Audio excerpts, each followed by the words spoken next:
yepi amitapendwa ya vintu ifisume vyota kula kuibukisha Kanade potimo wimbo wa temenu wa katongi Abazunga wajiza katongi Nagula kuibukisha kateka Kaibuku muna kapona Neseko siove pameso Yangu ama umebaya Iyaba ume Iyaba ume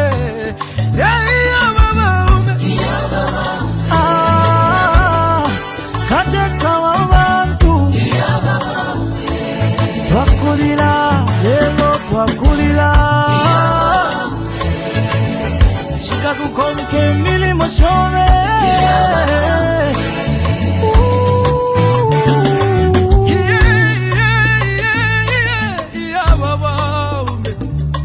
Ale filamba Yena minta pengo sile Eti kume moku Londolo la vale Lilo wingi Iseko wingi mwakwete Iseko wingi mwakwete Mwaya Mwende wino tata wesu Katusi muchi wakege Wali bomba kale Lomba mwatu katuleli lake Mungana chiba Penda Upanga mwine Kolya mwine Ide dalila Yangu ya mama ume Ala nacho mwabye Mama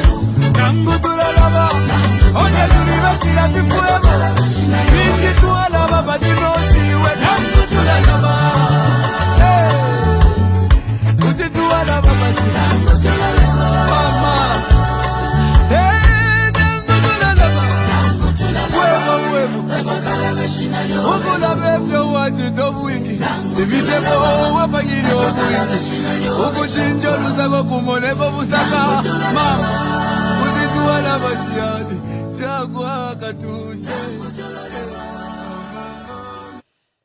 Wonderful day that the Lord has made, 2nd September 2025.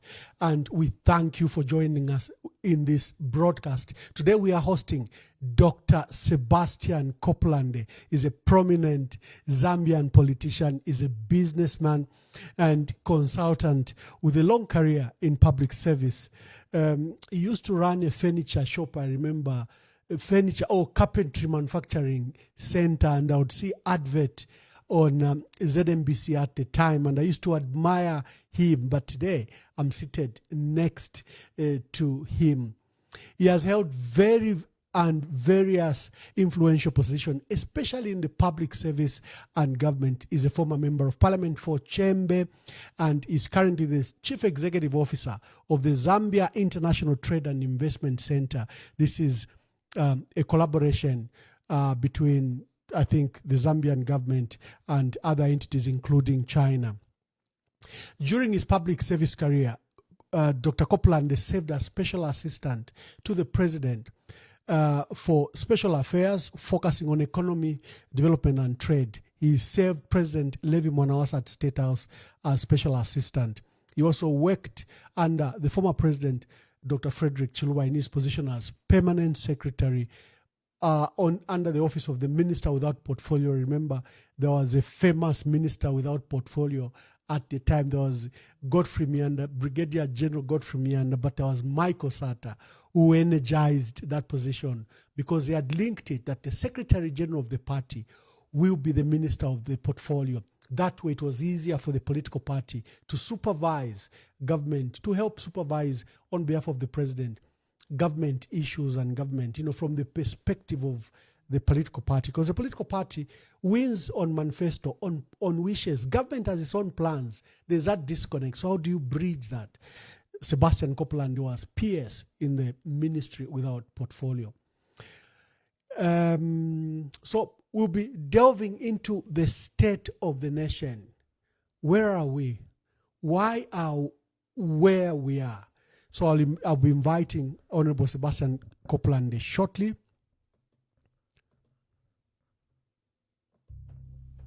Ambassador Emmanuel Mwamba confronts the truth behind what may be Zambia's darkest environmental catastrophe, the collapse of the Copperbelt Dam that poisoned the lifeline of our nation, the Kafue River. From the Copperbelt through Central Province and into Lusaka, more than 7 million Zambians depend on this river for survival. Today, that very lifeline carries death. Who bears the blame?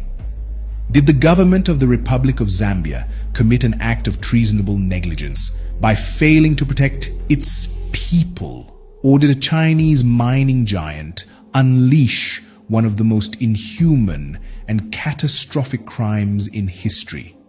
An act so reckless it could threaten 1/3 of Zambia's population. The questions are grave. The answers may shake this nation to its core. EM Verified. Monday night. Do not miss it. On the citizenry. About empathy, not indifference or callous disregard of the people's cries, challenges, feelings, and fears. We all recall the contents of President Mwanawasa's letter that was later known as the letter from the grave that was read to the nation after his burial as he had willed. That was a moving testament of his grieving for Zambia and his personal commitment for the well-being of each and every citizen of the Republic. Levy taught me the enduring lesson that leadership in government is about developing a thick skin capable of absorbing political spears, bullets, and punches. Not about naming enemies, for there is no enmity in politics, but differences of opinion. Many of us here recall the differences between Levy and this political uprising. Just prepare, he will start. Although he was a lawyer of exemplary caliber and repute, President Mwanawasa showed that leadership in government was not only about legality, it was more about morality, and more often than not, a combination of the two. May I, at this point, give special thanks to President Hakainde Hichilema for having given mercy to Mr. GBM, who in prison was suffering. May I, Mr. President, in that spirit that you showed over GBM, kindly extend the same to Chimbakambwili, who is in jail, ill, and she can be considered. Ladies and gentlemen, distinguished persons present here, beside Lev Patrick Mwanawasa stood Maureen Kakuwo Mwanawasa, who we are also remembering today. Strong, exceptionally intelligent, compassionate, and unafraid to speak truth to power. As First Lady, she championed the rights of women and children, spearheading initiatives that gave voice to the voiceless and dignity to the marginalized. Her work through the Mwanawasa Community Initiative changed the lives in enduring ways. She was a solid, visionary First Lady who was not content with ceremony. When there was something to be done, Maureen rolled up her sleeves, put on her jombos, stepped into the mud, and got to work with the full support and backing of her late husband. Yes, that was Maureen. We all knew her.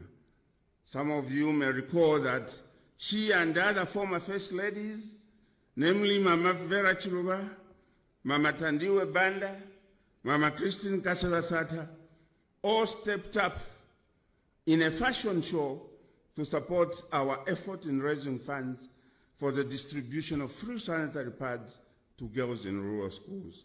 Unprecedented, wasn't that? This was after a motion I successively moved in Parliament on the subject matter. In the marriage of Maureen and Levi, Mr. President, ladies and gentlemen, we saw a true partnership, each complementing the other, both deeply committed to the well-being of a nation. Today, as we honor them together, we are reminded that their lives were a testament to the power of love, shared vision, and Ambassador Emmanuel Mwamba confronts the truth behind what may be Zambia's darkest environmental catastrophe, the collapse of the Copperbelt Dam that poisoned the lifeline of our nation, the Kafue River, from the Copperbelt through Central Province and into Lusaka. More than 7 million Zambians depend on this river for survival. Today, that very lifeline carries death. Who bears the blame? Did the government of the Republic of Zambia commit an act of treasonable negligence by failing to protect its people? Or did a Chinese mining giant unleash one of the most inhuman and catastrophic crimes in history? An act so reckless it could threaten a third of Zambia's population. The questions are grave. The answers may shake this nation to its core. EM verified. Monday night. Do not miss it. Thank you very much for all joining us. We are hosting Dr. Sebastian Kopulande, former member of parliament for Chembe constituency in Luapula, the area where they recently discovered Sujilite, if you remember. Honorable Kopulande, welcome to the program. I know we don't have a video of you just now as you are sorting out the issue of lights, but we can start like this.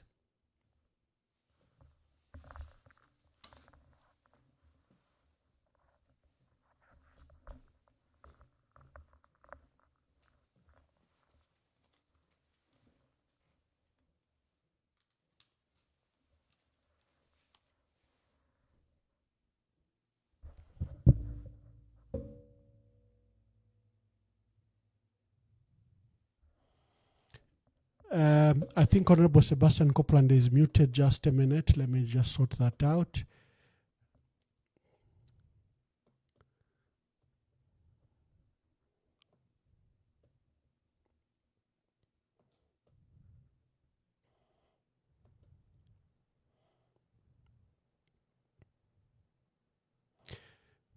Honorable Kopulande, can you hear me?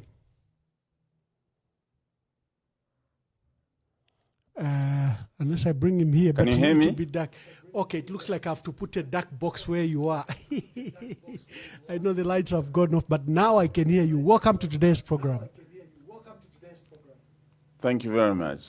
Yeah, I know you are sorting out. Power has just gone in your area, and you're just trying to sort out the standby power. But I've got your audio very, very clearly.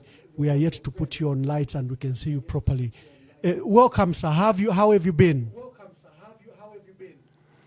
Thank you very much, Ambassador. Good evening, listeners, viewers, now mostly listeners. And thank you very much for sparing your time to join the celebrated Emmanuel Mwamba, one of our most outstanding journalists that this country has ever produced. We celebrate you, Your Excellency, Ambassador Mwamba, for having set up this platform to discuss and share ideas on issues that affect our country, that affect our lives as a people. Thank you very much for the last time people heard about inviting me. You were a vociferous, strong voice in the National Assembly in Parliament. There were even times when, you took a path that was deemed to be different from the party. That's how strong you were about national issues. Where have you been since then? Well, thank you. Yes, it's been now, 5 years? Literally since I left Parliament in May 2021, after dissolution. I have been leading a rather quiet life, doing my international trade and investment consultancy, and also mostly working with the African Union on issues of trade and investments as one of the consultants for the organization. I've been involved in a number of social activities, as you may recall. One of those issues on which I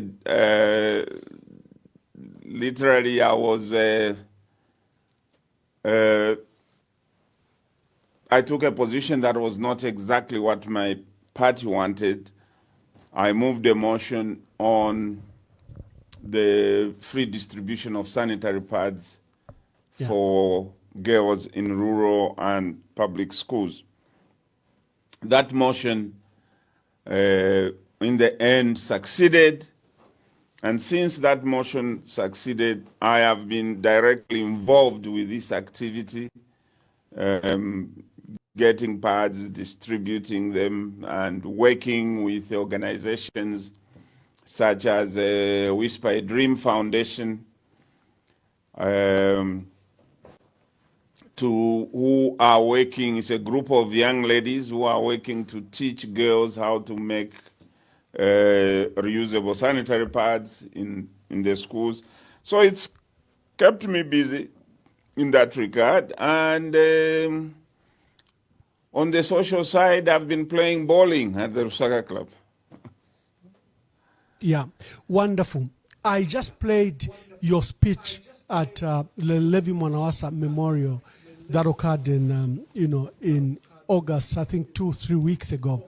Your statement was very, very profound. Many people on social media and other places admired your courage, I think, to highlight the qualities of a leader, of a president, in mirroring what President Levi Mwanawasa was.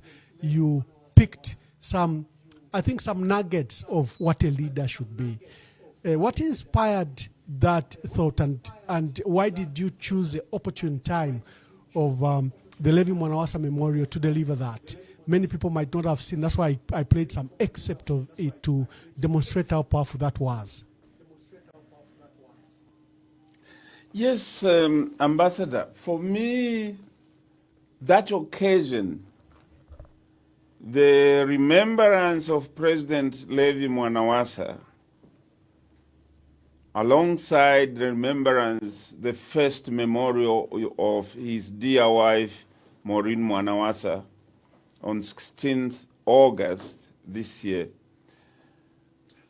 I thought was an opportune time, one, to tell the people of Zambia who deeply inside this Levi Mwanawasa was as an individual. Secondly, what kind of leader that he was, what drove him, why did he step forward, why did he stay in office to the extent of risking his own life. So this was an opportune time for me to share what I learned from this man of exceptional leadership quality, of exceptional commitment to the cause of this country, and exceptional commitment to the well-being of the people of the Republic of Zambia, I thought that it was important that for us that seek that high office or any other office whatsoever in the public sector needed to reflect on what motivates us to raise our hand. What is moving you to seek public office? What do you want to do with? Is it about you? Or is it about service? Is it about you? Or is it about the people? So I thought it was important that those lessons be shared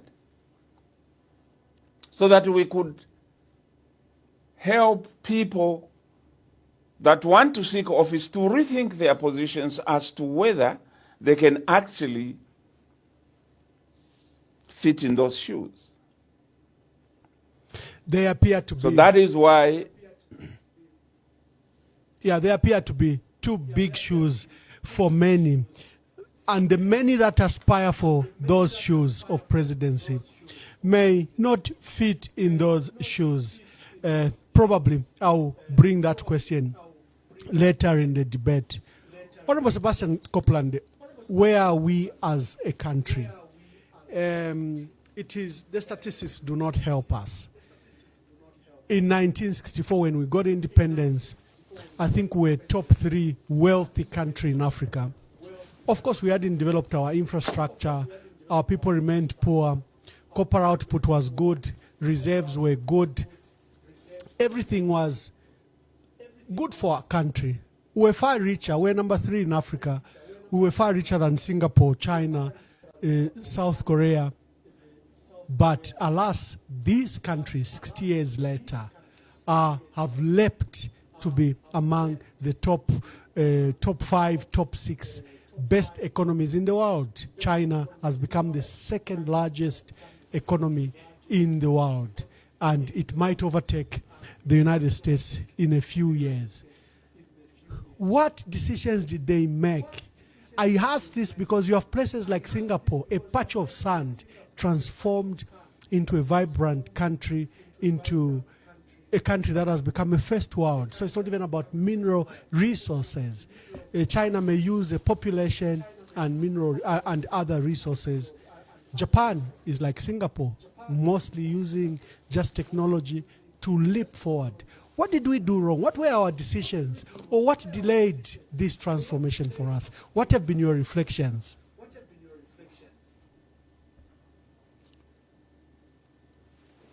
Ambassador,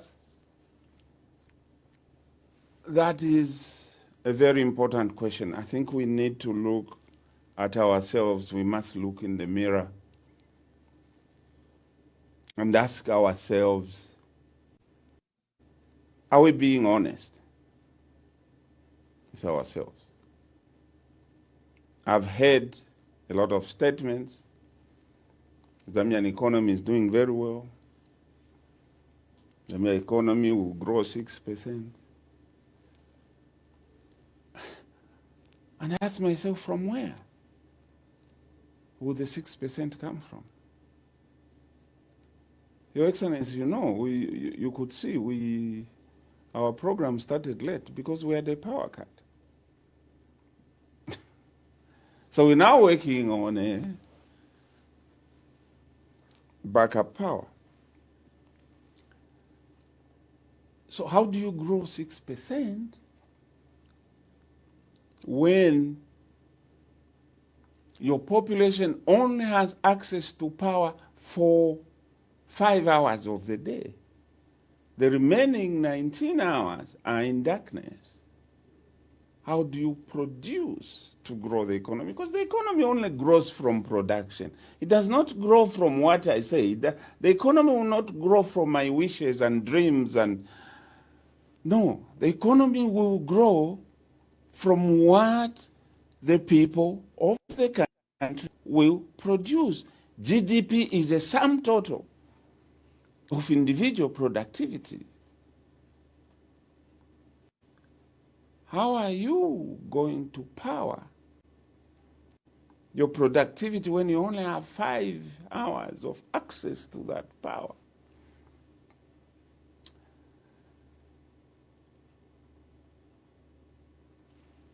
I think in this situation, I am tempted to ask this question. What is the purpose of an economy? What is the purpose of an economic system anyone wants to put in place? What is the purpose of the economic policies that one gets and the economic policies that one brings to the table in the governance process? Policies we bring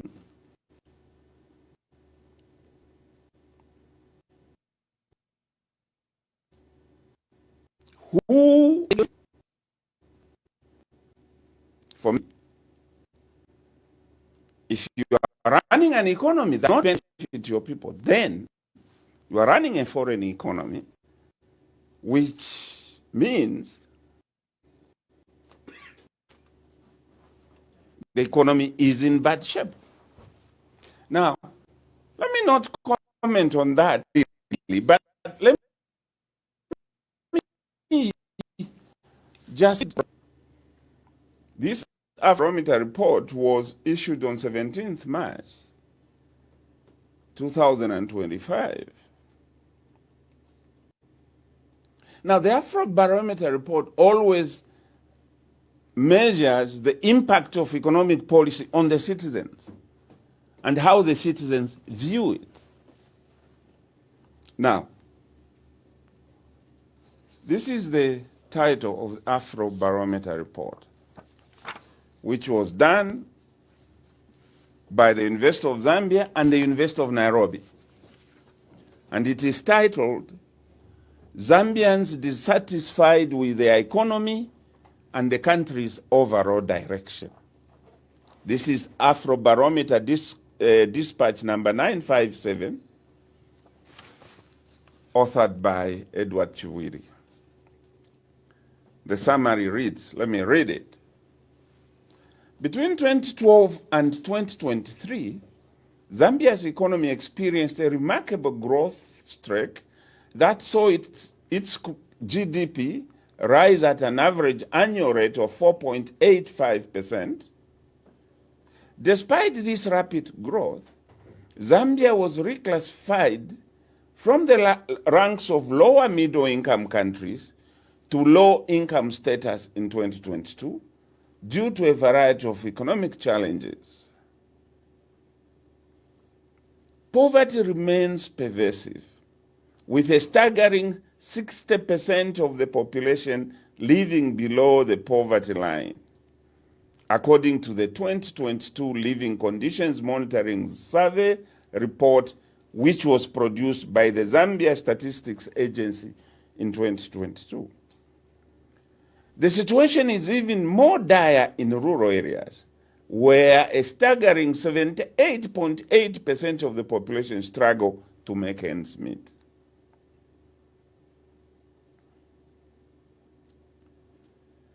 Moreover, the lasting effects of COVID-19 pandemic, global geopolitical tensions, and drought have all but declared the economic growth trend even more challenging. So what did the Zambians say about the economy? These are the key findings of the Afrobarometer study. 1, 2/3 or 66% of Zambians say that the country is heading in the wrong direction, a 20 percentage point increase from 2022.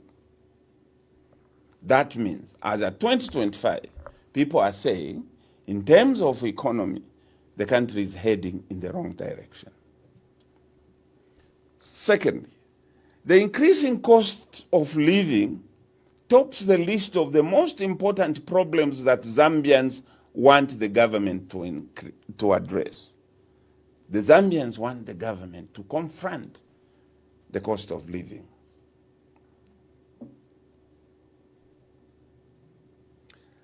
Third finding, economic considerations dominate the reasons that Zambians consider emigrating from their country.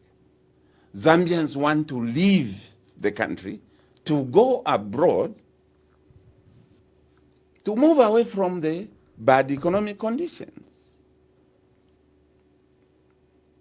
4, nearly 3/4 or 75% of citizens describe the country's economic condition as fairly bad or very bad.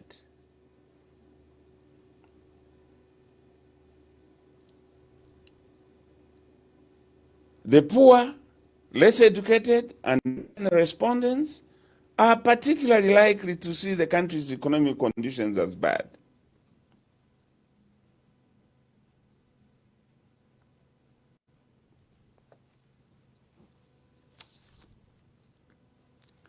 So this is what the Zambian people say about the economy.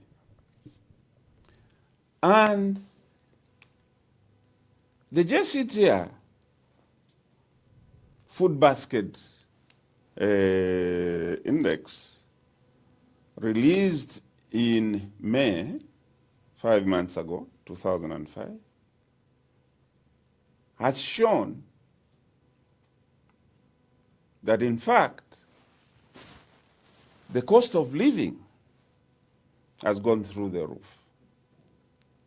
The average cost for a family of 5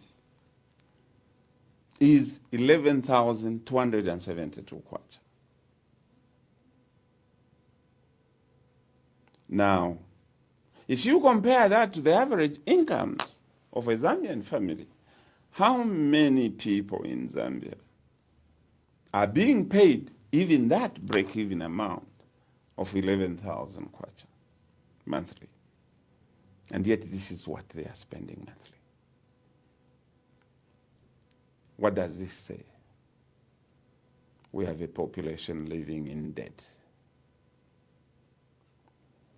Because they have to spend 11,000, but they only earn maybe 3,000. How many employers pay their housemaids 5,000, 6,000, 10,000? So these are the conditions we are in. For me, these are the statistics that every policy maker must be looking at. Not the statistics produced in some spaces somewhere which are meant to blind you, to show you that you are doing well when your people are actually crying and suffering. Dr. Sebastian Kopulande, clearly there is a disconnect. The Minister of Finance, the President, speak with a lot of optimism.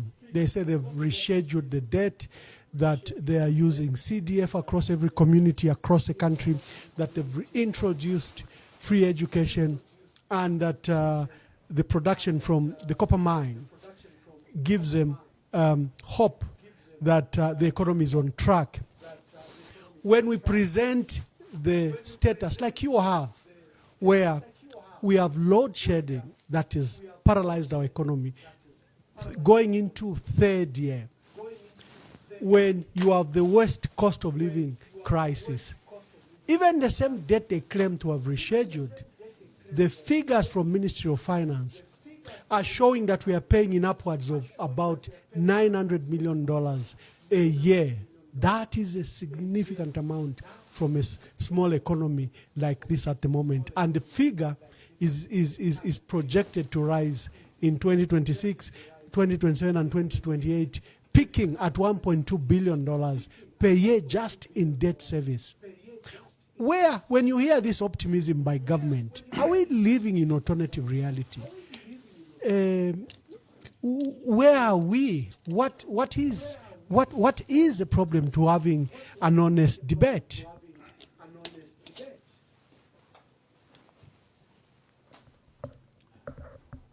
Ambassador, the power again. Your power has gone, but you can, maybe it has come and it's going to switch, but we can hear your voice. I'll try to bring a picture of you. Continue to speak, sir.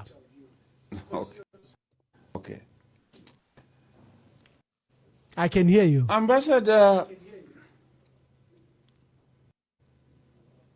your question was, are we living in different realities, and what is the problem about being honest with ourselves? You see, when you cannot look yourself in the mirror,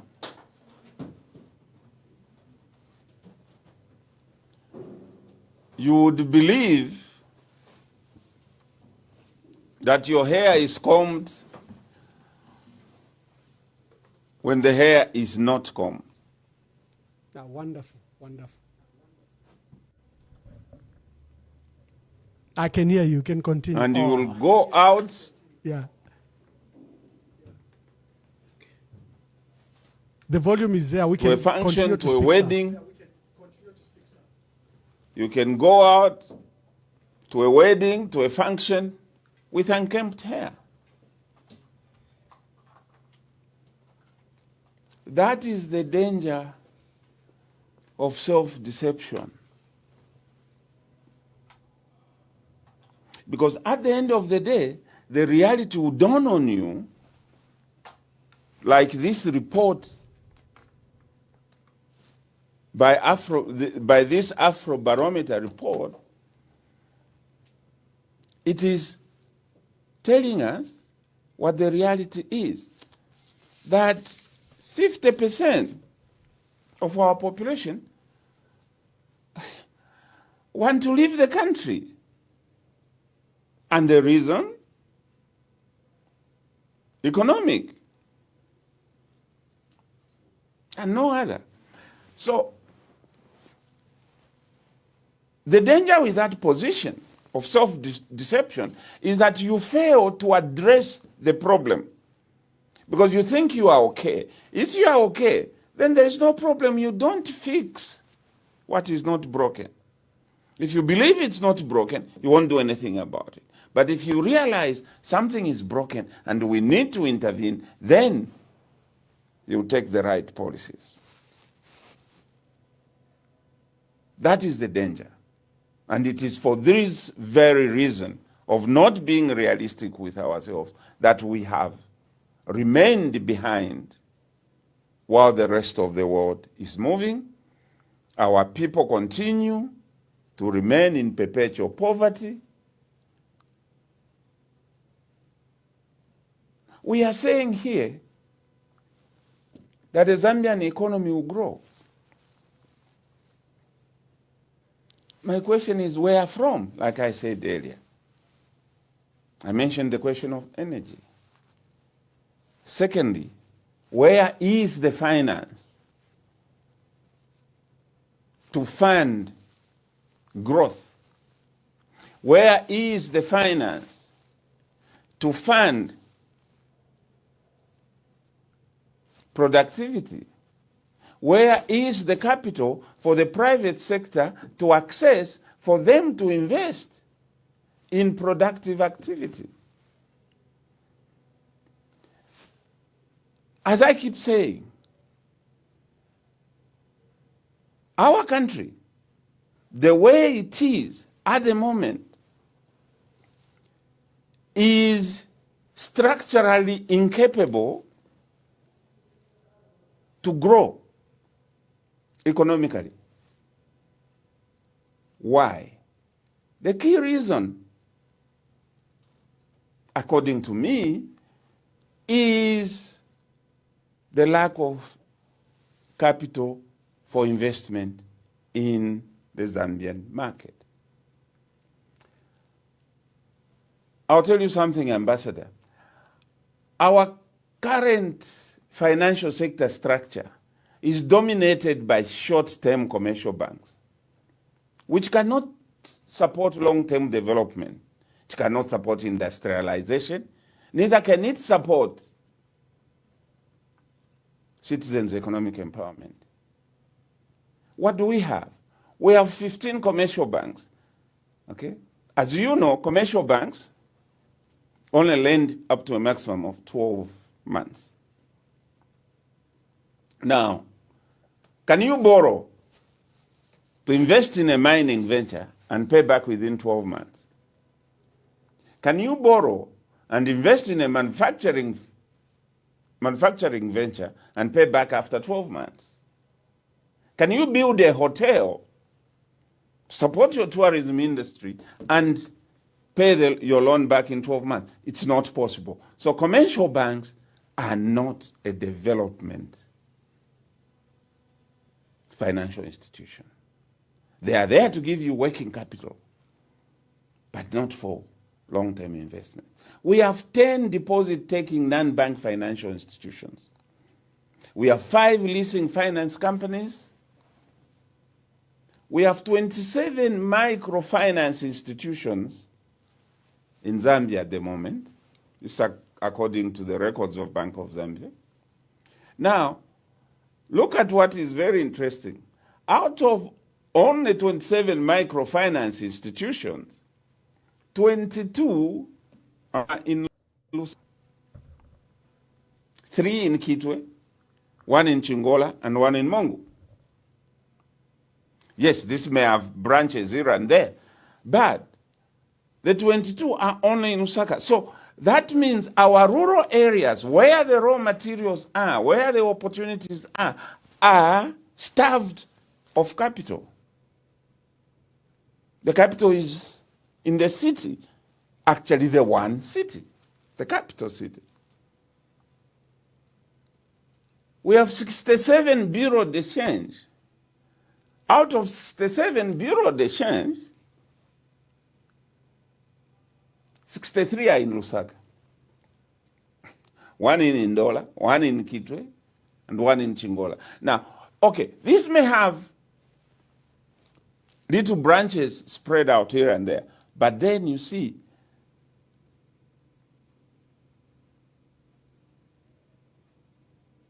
that our rural areas are starved of financial services.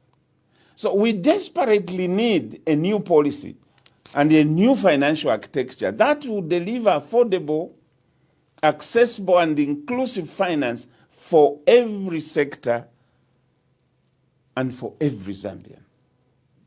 This is a desperate need. You cannot grow an economy where there is no finance, because finance is the lifeblood of an economy. It's the lifeblood of industry. It's the lifeblood of business. It's the lifeblood of development and growth. So the question Doc, is, before you go any further, you are right about the role of the financial sector. I personally grieved when DBZ was closed and closed indefinitely. Commercial banks will lend, like you say, minimum, a maximum 12 months. Anything beyond that, the capital becomes totally unaffordable because they are commercial banks. We closed DBZ with no alternative inside. When former Chinese leader Deng Xiaoping, who's credited for crafting literally the modern economy of China, visited Japan in 1978, he wanted to learn how Japan had leapt from a war-torn area that had surrendered, that suffered 2 nuclear bombs, to a thriving top 10 economy just in a period of, I think, 30 years. And the Japanese prime minister just asked Deng Xiaoping, how many banks do you have? And when he was given the number, he says, go and multiply the number of lending institutions you have. I think that's what you are trying to say. The role of finance in development is very key before we touch other sectors. Just emphasize on that. Your Excellency, that's exactly what I'm saying. That's exactly what I'm saying. How you can sit here and dream of growth beats my understanding, because where will the growth come from? Where is the seed? Because you have to plant a seed for a crop to grow. Where is the seed? The seed is the capital, but the capital is not there. And you're talking about achieving 6% growth. No power, no capital, and you want you think you can achieve 6% growth? Ambassador, the country needs to address itself, and it needs to address the financial architecture. And what we need, in my view, after the closure Development Bank of Zambia, is that we need to reopen a new development bank as a matter of urgency. It must be priority on top of the financial sector authorities. This must be a priority. This must be top of the agenda of the central bank and the Ministry of Finance. There must be a new development bank that should finance investment, long-term investment across all the sectors. Secondly, development ambassador, you were talking about Japan.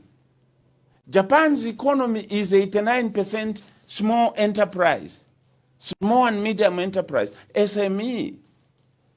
89% of Japan's economy is SME, and Japan is one of the leading economies of the world. So we need to have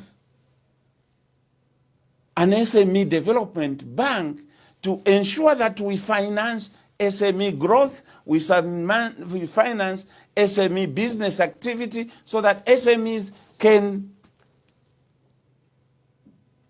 provide employment to our people. In Zambia, 80% of the business enterprises are SMEs. Now, these SMEs, one, there is no institution to get money from. Two, if they go to the bank, to a commercial bank, the commercial bank will demand an arm and a leg, and you have to commit your wife and children and your grandchildren and your unborn grandchildren as part of your collateral for you to borrow money from them. You got to have a specialized SME development bank that should be spread across the country, including all the rural areas. Thirdly, we do not even have an export-import bank in Zambia that should provide finance for export projects. There should be an institution, the Export-Import Bank. Are you surprised that big economies, India has got a thriving Export-Import Bank of India. China has got a huge Export-Import Bank of China.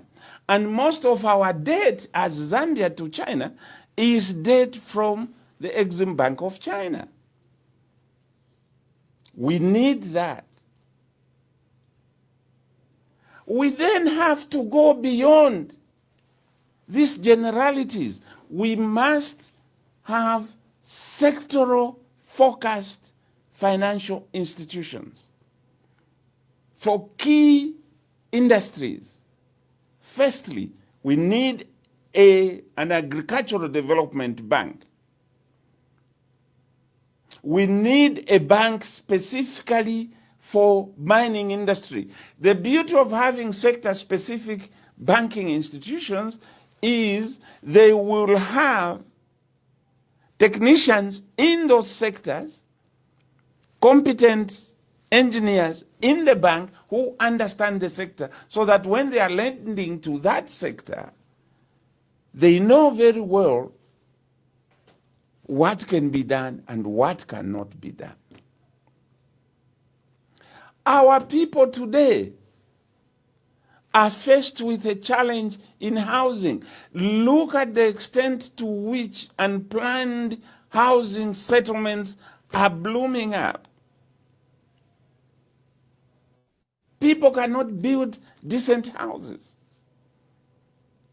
So we need a financial institution to finance housing development.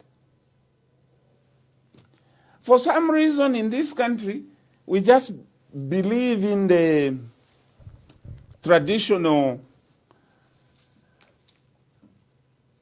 Anglophone banking approach. We don't seem to understand that there is an alternative approach to banking, which is called Islamic banking. Islamic banking does not demand interest payments. Islamic banking requires that you work with them so that they share in the profits. So you do not have the pressure of paying profit. Can we relook? Can we look once again at our financial services laws so that we can allow the entry of this type of banking institutions, which have a different approach to lending? Our Doc, rural areas are starved. Yeah, Doc, just to add as you break down sector by sector, and I love how you have demanded that we need a total reform in the financial infrastructure. The architecture we have probably has not been responding to the state of our economy, to the needs of our SMEs, who can be the engine of growth for our economy. Clearly, you have a banking sector that is absent and posts super profits, whatever the state of the economy. Many analysts think that our economy can be jump-started from the agricultural sector, the mining sector, tourism sector, and especially the financial sector, which you have touched on. Our opportunities in the agricultural sector remain potential. What are your thoughts around agriculture and the agricultural sector, and how can we transform that sector to drive our economy?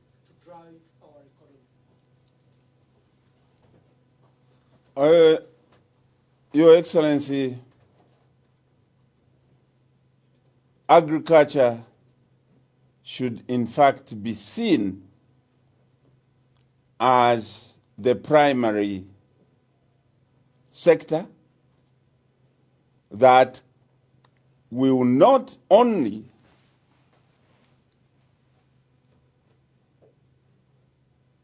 guarantee you food security, but will act as the backbone of your economy, because over 60% of Zambian households live out of agriculture. However, currently, despite the vast amounts of arable land that we have, and the 60% of Zambian land is actually arable, we have abundant waters. 45% of SADC water, of all the water in the SADC region, is in Zambia. We have a youthful, hardworking population. But despite all this, the agricultural sector remains undeveloped. Low levels of productivity, remains exposed to climate vulnerability, and very poor access to markets for those that participate in the sector. We need to transform the agricultural sector into a modern and competitive sector so that we ensure the country has food security. And beyond food security, that the country has food sovereignty.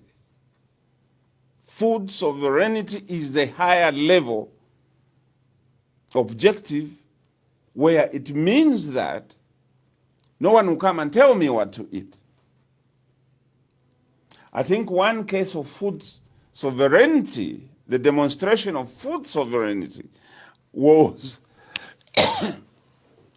demonstrated during President Levi Mwanawasa's time when he refused to accept GMO maize from the United States and other Western countries. They told him, your people will die. He said, when one dies, take me to The Hague. And that is when what was called winter maize was born. Agriculture must be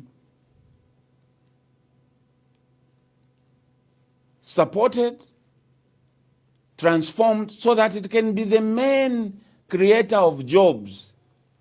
It can be the main creator of rural industries.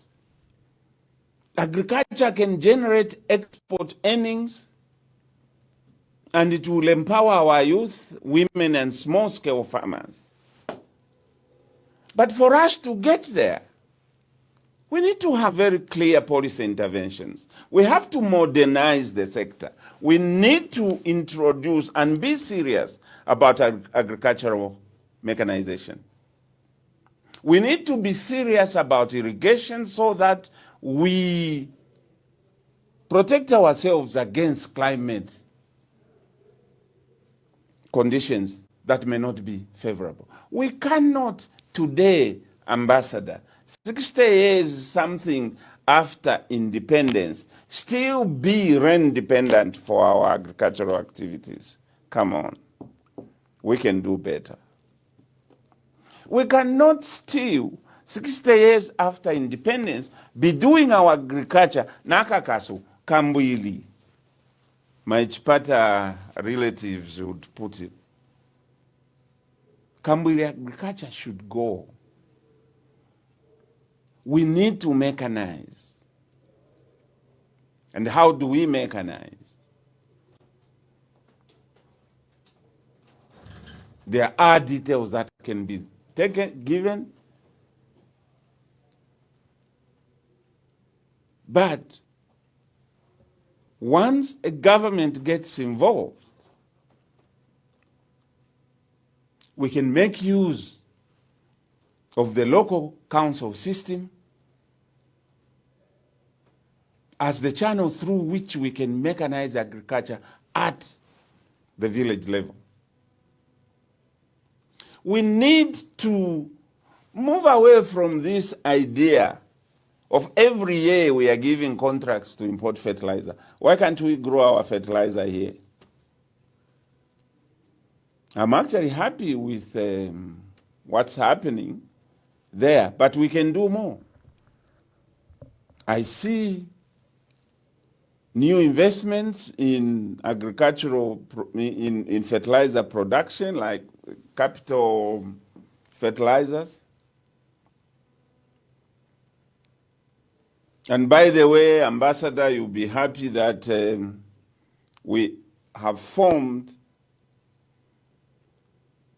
that players in the fertilizer sector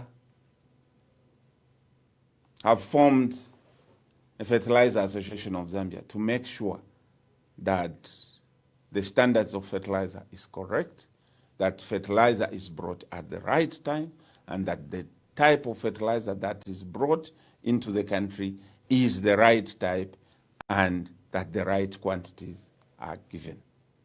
But you see, we have had some unfortunate experiences, where supply of fertilizer under the farmer input support program has been inadequate.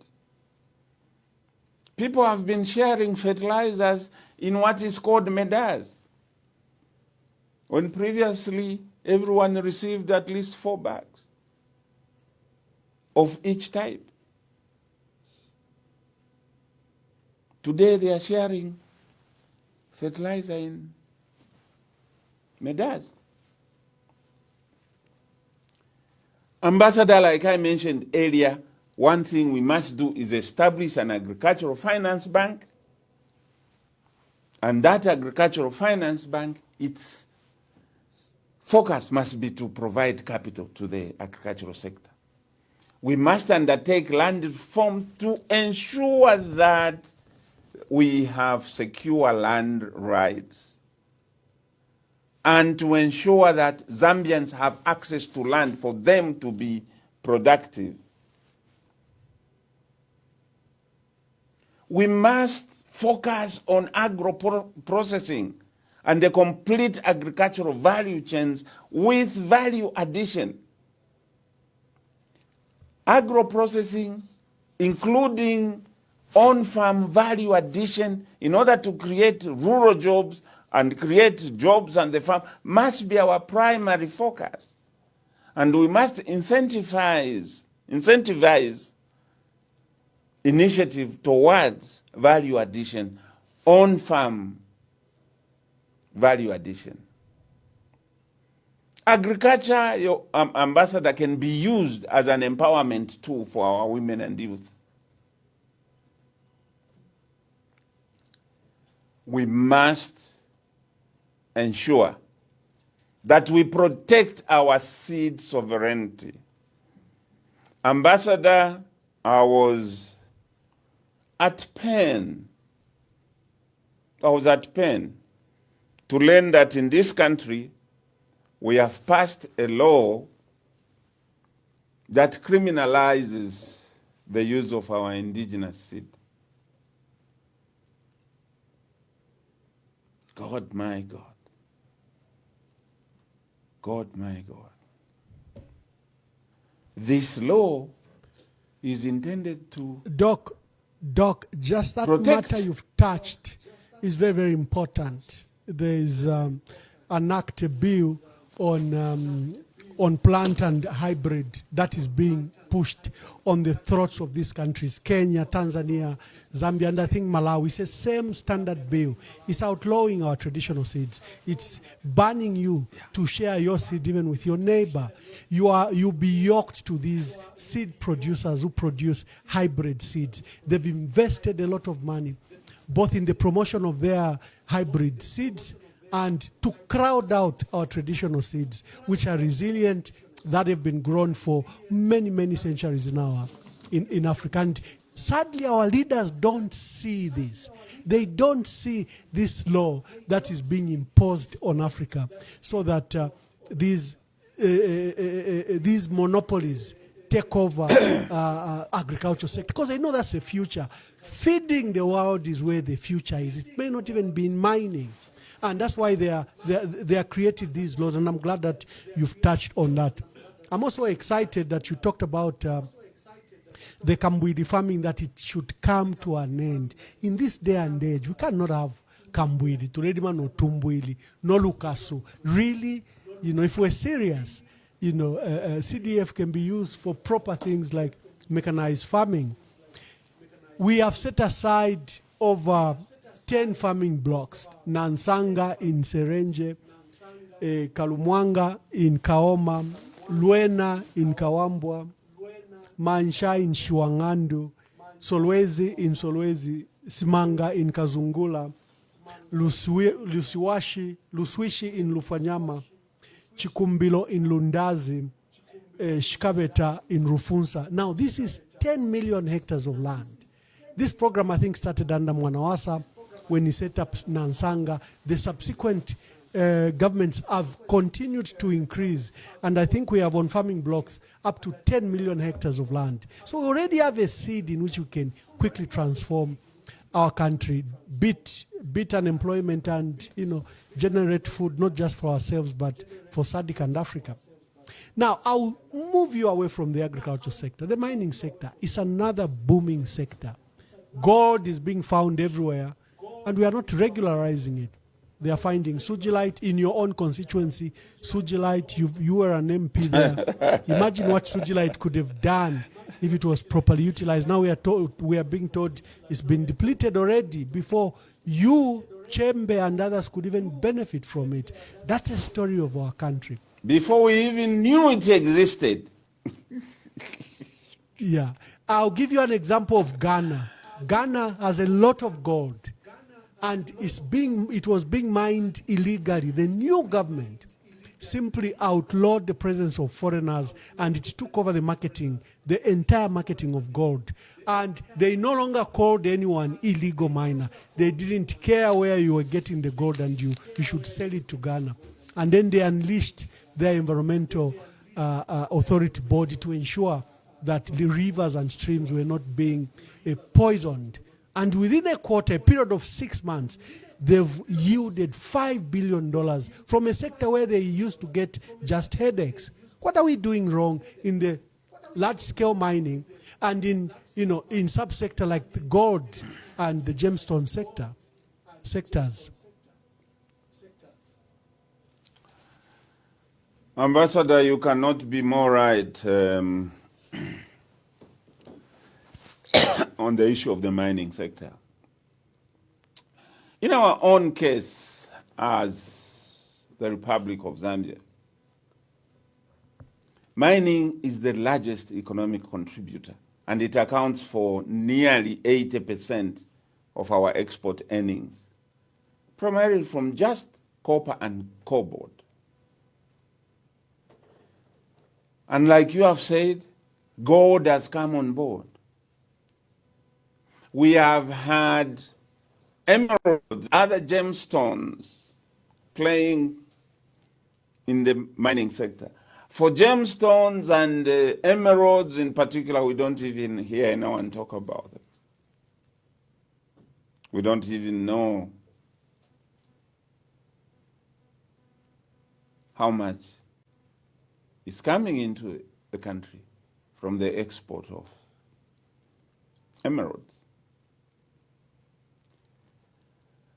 Despite having such a thriving mining sector, Ambassador, the benefits to ordinary Zambians have been minimal.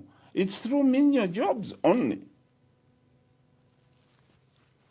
Because the sector is dominated by foreign interests. You cannot, and it must be embarrassing to us Zambians that the dominant sector, 80% of your foreign earnings, there is no noticeable Zambian involvement there. The mines are owned by foreign interests. The time has come for us to commit to transforming this sector into a transparent, inclusive, and Zambian-driven industry, which will foster ownership, promote value addition, and ensure that we benefit as a people. And for this,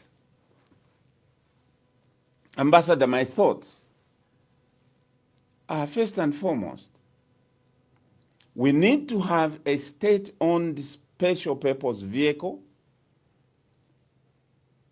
and transform ZCCM Investment Holdings, or ZCCM, into a sovereign mining and investment company, which must take interest in every mining operation.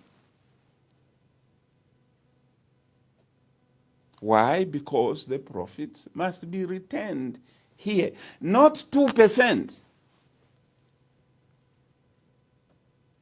of the revenues coming out of gold would accrue to the people of Zambia. We must ensure Ambassador, that there is local ownership and citizen participation in this sector, because this sector is critical. Like you have said, there is gold all over. But each time any gold, substantial gold reserves are discovered, whoever is mining that is declared illegal.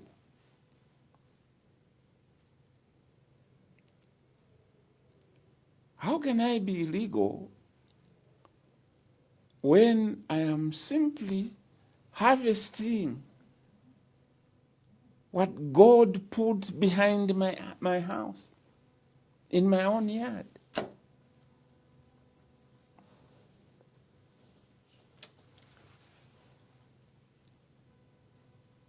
The biggest inhibitor of Zambian participation in the mining industry has been the lack of capital. The lack of capital has kept us away from this sector as Zambians, because mining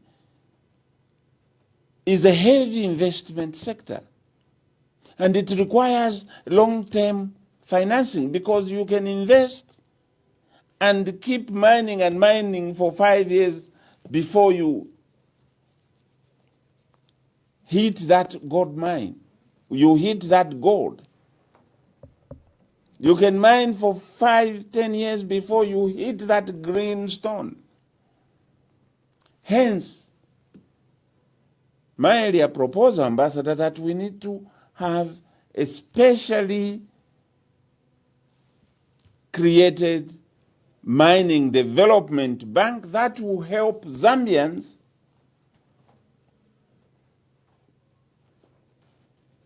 to access finance to invest in the mining industry. Ambassador, we need to take a very clear position. We need to come to a point where no mineral leaves this country without value addition. No mineral at all must leave our borders. That we must start now only exporting copper wire, we must start exporting electric motors and whatever else is made out of. Otherwise, what are we doing? We are only exporting jobs. We are creating industries, we are creating jobs in other countries, and we import these copper wire, we import the electric motors at very high cost. Here we are. Zambia is one of the countries that has the critical minerals required for the EV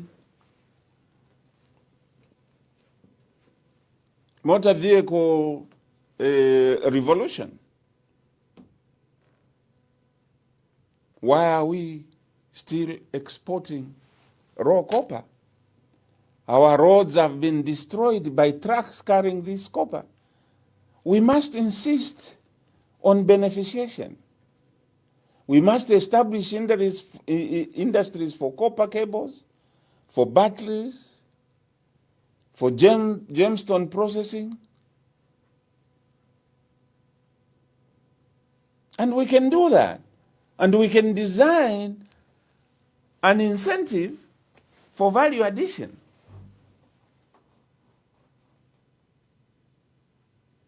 We must also, Ambassador, look at diversifying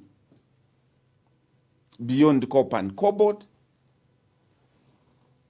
to put more focus on the gemstone.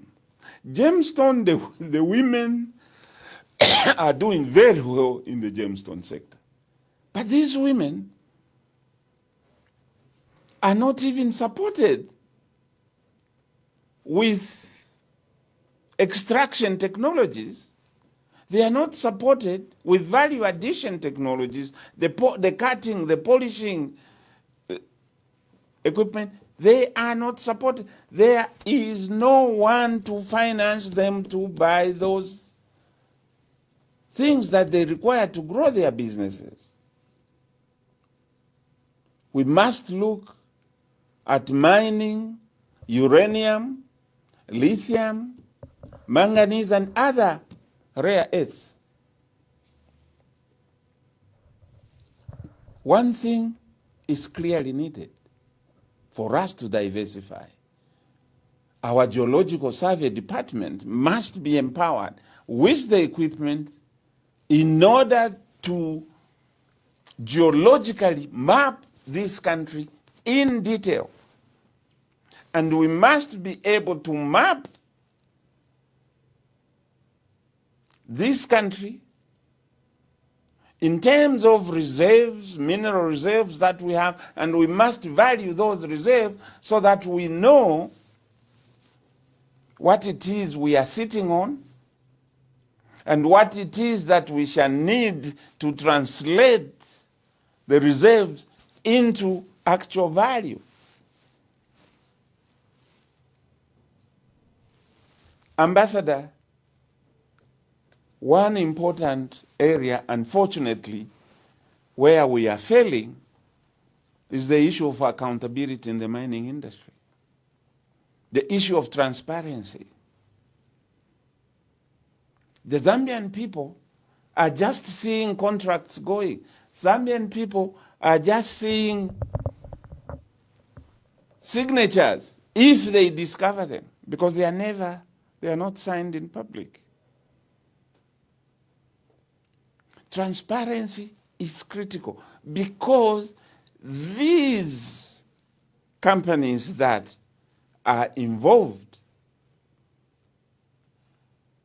in the mining of these minerals must provide to the nation the statistics so that we know the value that we are generating from. Thank you very much, Honorable Sebastian Kopulande. Viewers, this is your time. Would like you to call for any question. We are featuring former MP for Chembe, Dr. Sebastian Kopulande. Is an economist, is a businessman, is an inspiration leader. He's worked in the public service at senior level for some time, and is here to give us insights into the current state of the economy and the challenges that we face and what then can be done. And he has touched on some of the solutions that can be done. Clearly, Honorable Sebastian Kopulande, the UPND had been in government for the last 4 years.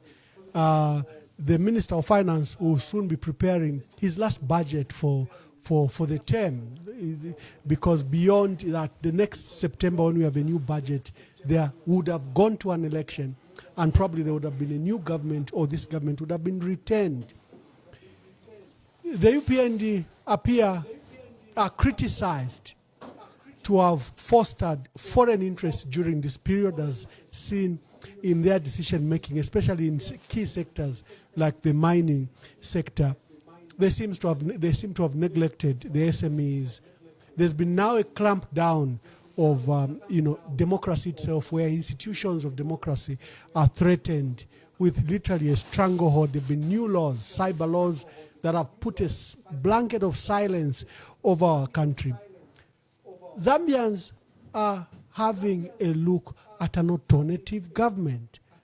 They say, we gave an opportunity to the UPND, we voted them en masse, we removed the Patriotic Front, but this government seems to be worse. Look at the price of fuel, price of meal, price of everything, price of electricity. Then look at the compounded problems such as load shedding. So our people are beginning to have a second question. Can we have an alternative government? And who is the alternative government other than the people in the opposition? What are your thoughts about the current state of the opposition? And are you going to in any way join the fray to see how you can help bring sanity to the opposition?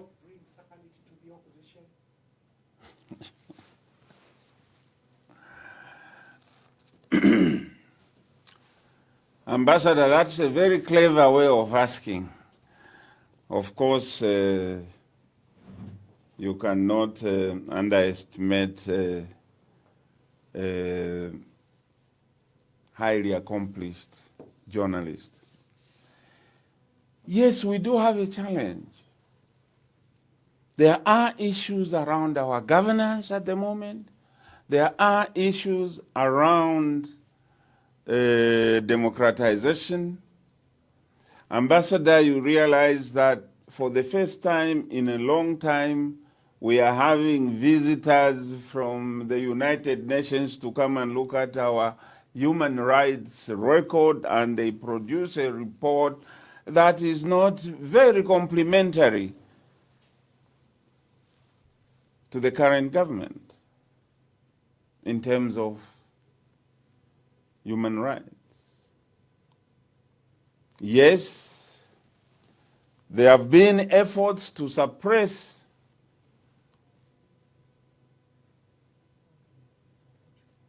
the freedoms of the people of this country.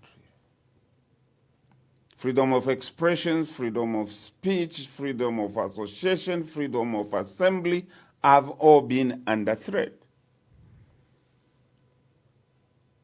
I don't know how many political party leaders are in jail at the moment, or how many have been jailed before for saying something. Today, people get jailed because they said something, not because they did something. From what I knew, what we were used to in the past was that people went to jail for what they did, not for what they said. You see, I worked with Levi Mwanawasa. They used to call him cabbage, and he knew those who called him cabbage.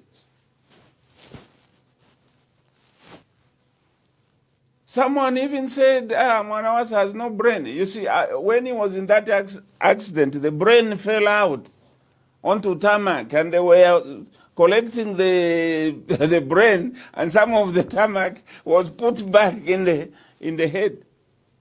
Did anyone go to jail?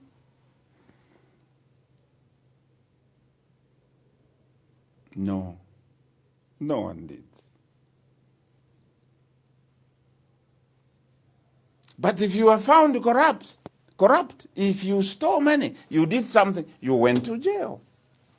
You were jailed for what you did, not for what you said. Today, people are in jail for what they said.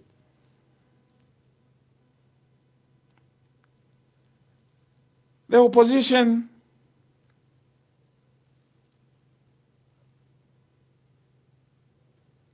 need to put its act in order.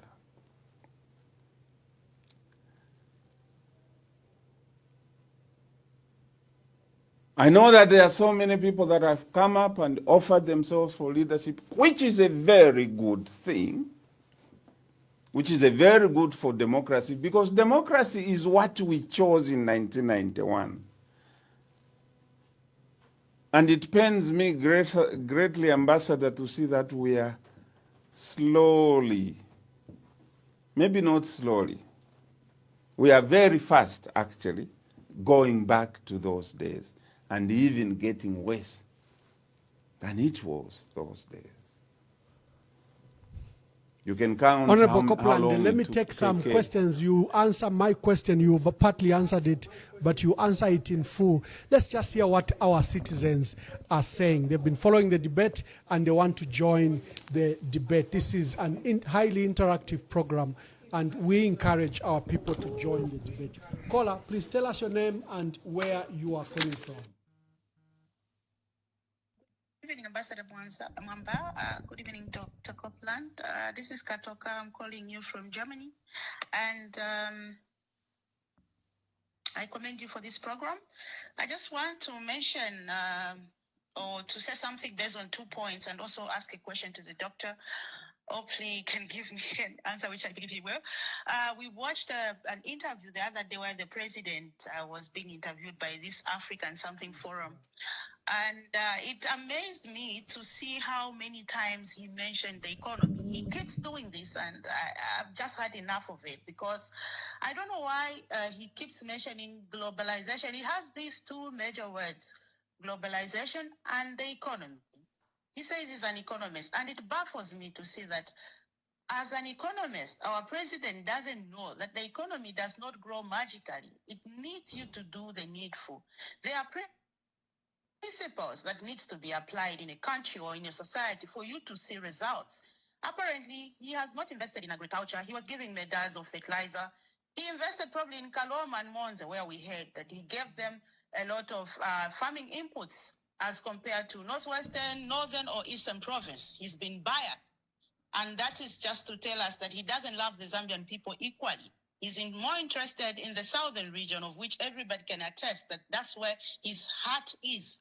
And we don't need such a leader. I would like the doctor to comment on that. And also, when it comes to empowerment, he keeps singing the song of CDF, CDF, CDF. I don't know this CDF, what it is, whether it's come to develop our nation, what is it meant for? I would have been happy if embarked on, let's say, empowering the youth, empowering people into going into agriculture. We have a lot of fertile land in Zambia. We have rice on the Mongo side, which is super rice. We have Chama rice. Why can't our government invest in these things? We have Nakonde rice. We can't be importing South African baked beans when we have so much beans in Zambia. We have so much fruits, and yet we lack our own brand that can go worldwide. We have so much that we can offer to the world. Even the maize, we can just diversify and not just have it for mealy meal, but we can have things like rice, spiced rice, popcorns, variety, canned maize that has been boiled. I don't know what the problem is when they talk of CDF. So I would like to find out, like, how can we develop in a society where the president claims that he's an economist and yet he doesn't apply those principles, because it's not by theory, it's by practical, definitely. And we cannot have results without putting in the work.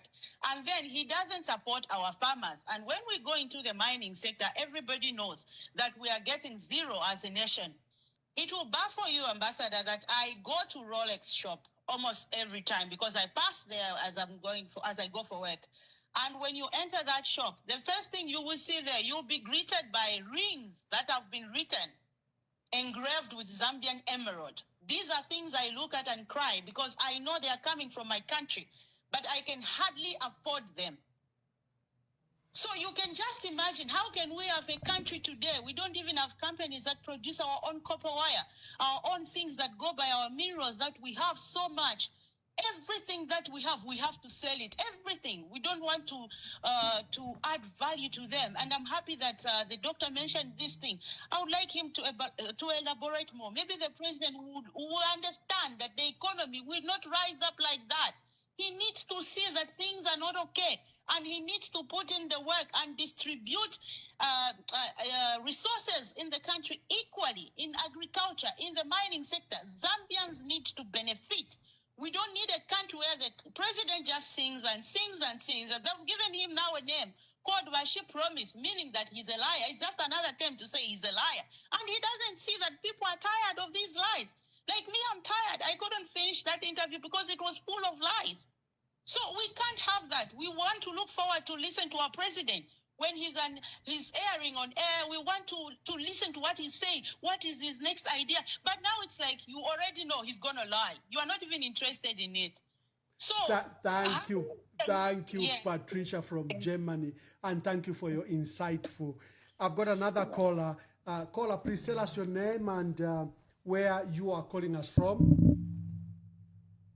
Thank you, Excellency. This is Tirimbeke Zulu calling from Lusaka.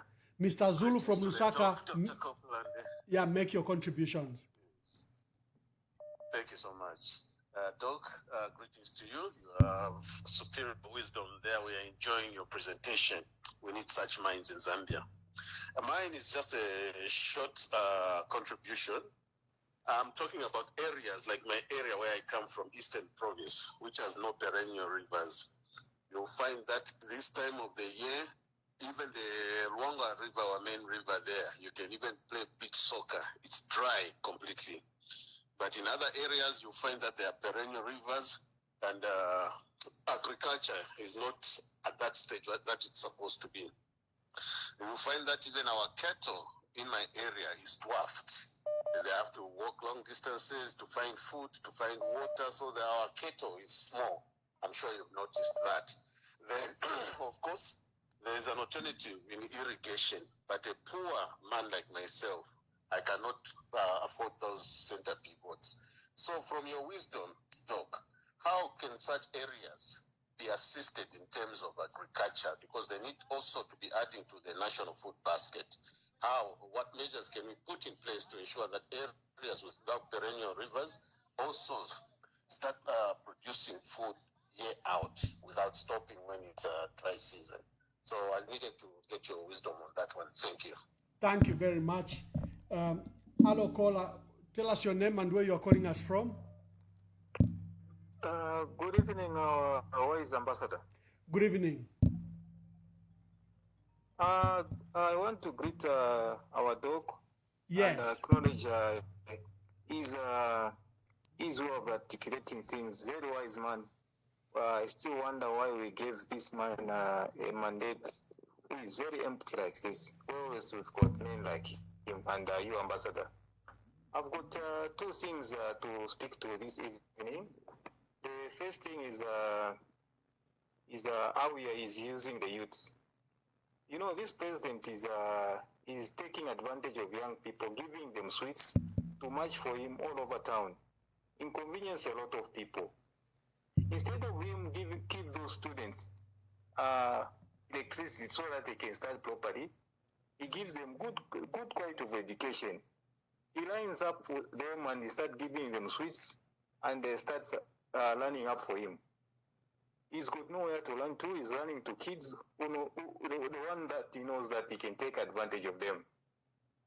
You know, this man is a manipulator, and he is going to cause a lot of problems. He's not allowing anybody to go and protest about the load shedding, the high cost of living, but he's allowing people to make this town stand still using students in politics. Let him not politicize our students. Let them have credible education, quality education, not give him sweets. The other thing that is more of my concern, Your Excellency, today I passed through Hilo Stadium. What got into my attention is I saw how this man has got a lot of hatred for the people of Zambia. This man has got a very bad heart. I found the buses are loading there.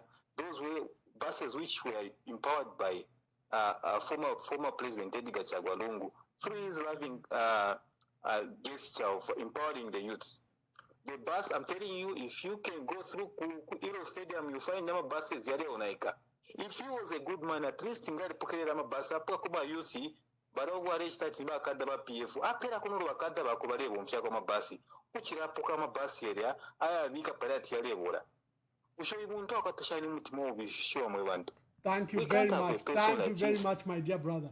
Hello, we've got another caller. Please tell us your name and where you are calling us from. Good evening, Ambassador Mombad. Good evening, Dr. Kopulande. This is Zephania. I'm calling from Lusaka, Zambia. Yes, Zephania, make your contribution. Yes, I think I'll just add on what my brother, this previous caller, just said, because I have seen today a UNZA student went and celebrated that Zambia cost of living has improved, load shedding has ended. And you know what is shocking is that instead of leveling the political field, President Hakainde Hichilema, all what he wants is to see people say he has achieved when he hasn't. And I saw another message where it says that he's the best president in Africa, surpassing Traore. So now, when you look at what Comrade Kopulande is saying, the issue of value addition, I think if I recall very well, PF had started with the creation of cluster, industries in every province of Zambia, which was supposed to be continued. This time around, they could have managed to create 1 million jobs. Now, today we have seen this government is talking about what they have achieved, which they haven't, when they promised the Zambian people that they're going to create 1 million jobs, which was supposed to be a good thing for every Zambian, meaning youths who went there. Once they graduated, they were supposed to find jobs waiting for them. But when you look at what is happening today, Zambia, all what they want all of us to become praise singers so that people can see that President Hakainde has worked.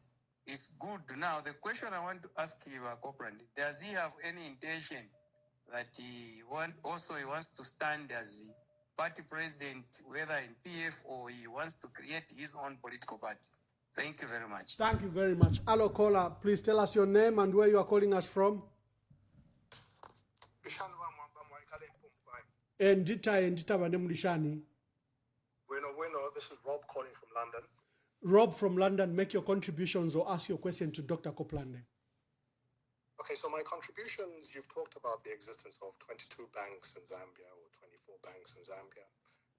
You've talked about the need for more banks, but actually I'd submit to you that instead of looking for new banks to start up in Zambia, what we need to do is look at the structure and structural issues and the policy issues around the existing actors. So let's break this down a bit. In terms of the functions of a bank, it takes deposits, it keeps money safe and facilitates payments, and it provides lending. That lending is credit creation. What we have at the moment is you have mobile money providers who have sprung up, and they're taking money out of what would have otherwise been in the banking system for them to then create credit. And what happens with a lot of these mobile money providers is when things go wrong, there's no recourse, there's no arbiter, there's no one to look at dispute resolution for Zambians when they fall victims of fraud. Yeah? So what we now need is policies in place to fix some of these structural issues to ensure that commercial banks hold funds and that they're able to lend to Zambians. And I do agree with you on the points made around the fact that actually, as an urgent matter, Zambians need to be able to participate in the equity of the nation, from mining, agriculture, all sectors of business, trade, and industry. My last contribution is just on the stamina of our leaders today and their ability to absorb criticism. Let's remember Roy Clark and some of the articles he used to write back in the day. Now, imagine Roy Clark writing one of those articles in today's world with the current leader that's in place. I submit. Thank you. Thank you very much. He's asking about the banking sector and the role of, I think, the rise that has occurred in mobile money banking. And he says you have these informal banking arrangements that are holding a lot of money and probably could have taken away money meant for credit. I think that was the gist of his submission. Let's just take a few calls. There are so many callers already, and let's see how. Caller, please tell us your name and where you are calling us from. Hello, good evening, and hello. Yes, we can hear you. Yes, please tell us your name and where you are calling us from. I'm actually calling you from Kasama. My name is Stanley. Yes, Stanley. I'm actually really interested in a doctor's, the issues that he has actually touched on the fertilizer, because I'm actually coming from the northern province, and I wanted the honorable really to comment on the potential of the northern corridor, because I come from Chinsali, Mansa, and Kasama, where there is good rainfall, beautiful population, and good soil. And since 1964, this region has really suffered for the underdevelopment. I can't actually really go into details because I want to give space to others to really, also contribute. And in 1991, I think Ronald Reagan, on 20th January, when he was giving a speech on his migration, he said, the government is not the solution. It's not the solution to our problem. It's the government. It's the problem itself. So I don't know if the Honorable Kopulande can really comment on how he can encourage the people, the risk takers, to take the economy of the country or the region in their own hands. Like in Northern Province, we are crying for the fertilizer factory, so that we ourselves, the children of that same soil, that same land, what can we do? We can transition from subsistence farming that we were taught in Hichilema system time like that. We can transition to commercial agriculture. The government doesn't encourage that. And the president actually also, the honorable also touched about, criminalization of using our local seeds, which is actually really sad. And I want just actually the honorable to really comment on that. And also there is a question that came to say, can you be the president of this republic? I think from Northern Province, Honorable Kopulande, I think me as a Stanley, I can nominate you, to be the president if anyone is actually really hesitating, because we want leaders. We don't just want the president like Hakainde, Hichilema, we want leaders that are actually people. And we want to listen to you. Stanley, thank you very much. There are so many calls, as you can hear in the background. Stanley, thank you. Honorable Sebastian Kopulande is asking about the agriculture and the Northern Circuit and how it has just been lip service. I've got another caller. Caller, please tell us your name and where you are calling us from.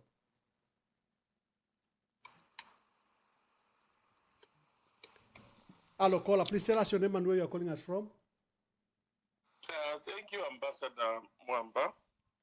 Thank you. And I also thank you to Honorable Kopulande. This was a fantastic presentation by Honorable Kopulande, and I'm glad that he worked with Mwanawasa, who I regard as one of the greatest leaders this country has ever had. And I just have some few questions. And the first question is he going to stand on its own in 2026, or is he working with other political parties? That's all done. Can you hear me? Yes, we can. Sorry, the call coming in. So is he going to work with other political parties? They're talking about opposition front. Oh, yeah. Then my other question is, he worked with Levi Mwanawasa. What were the main attributes? Because Mwanawasa was a very successful leader, though by the time he was leaving, he lamented that poverty had not improved much. But what are some of the attributes Mwanawasa had as a great leader that some of the leaders today can learn from? That's my question. Then this is specifically for you, Honorable Kopulande. What is your passion, your purpose, and vision for Zambia? And then the second question is, what is the biggest challenge Zambia is facing today, and what are your solutions? And then, what do you think about corruption in Zambia? What are your solutions about combating and fighting corruption in Zambia? And then, last but not the least, if you have to work with the opposition party, other opposition party, because to remove this government will require all the opposition parties to work together. Are you ready to be led? I rest my case. Thank you very much, Honorable Kopulande. Are you able to lead? Are you able to be led? That's a wonderful question. Hello, caller. Please tell us your name and where you are calling us from.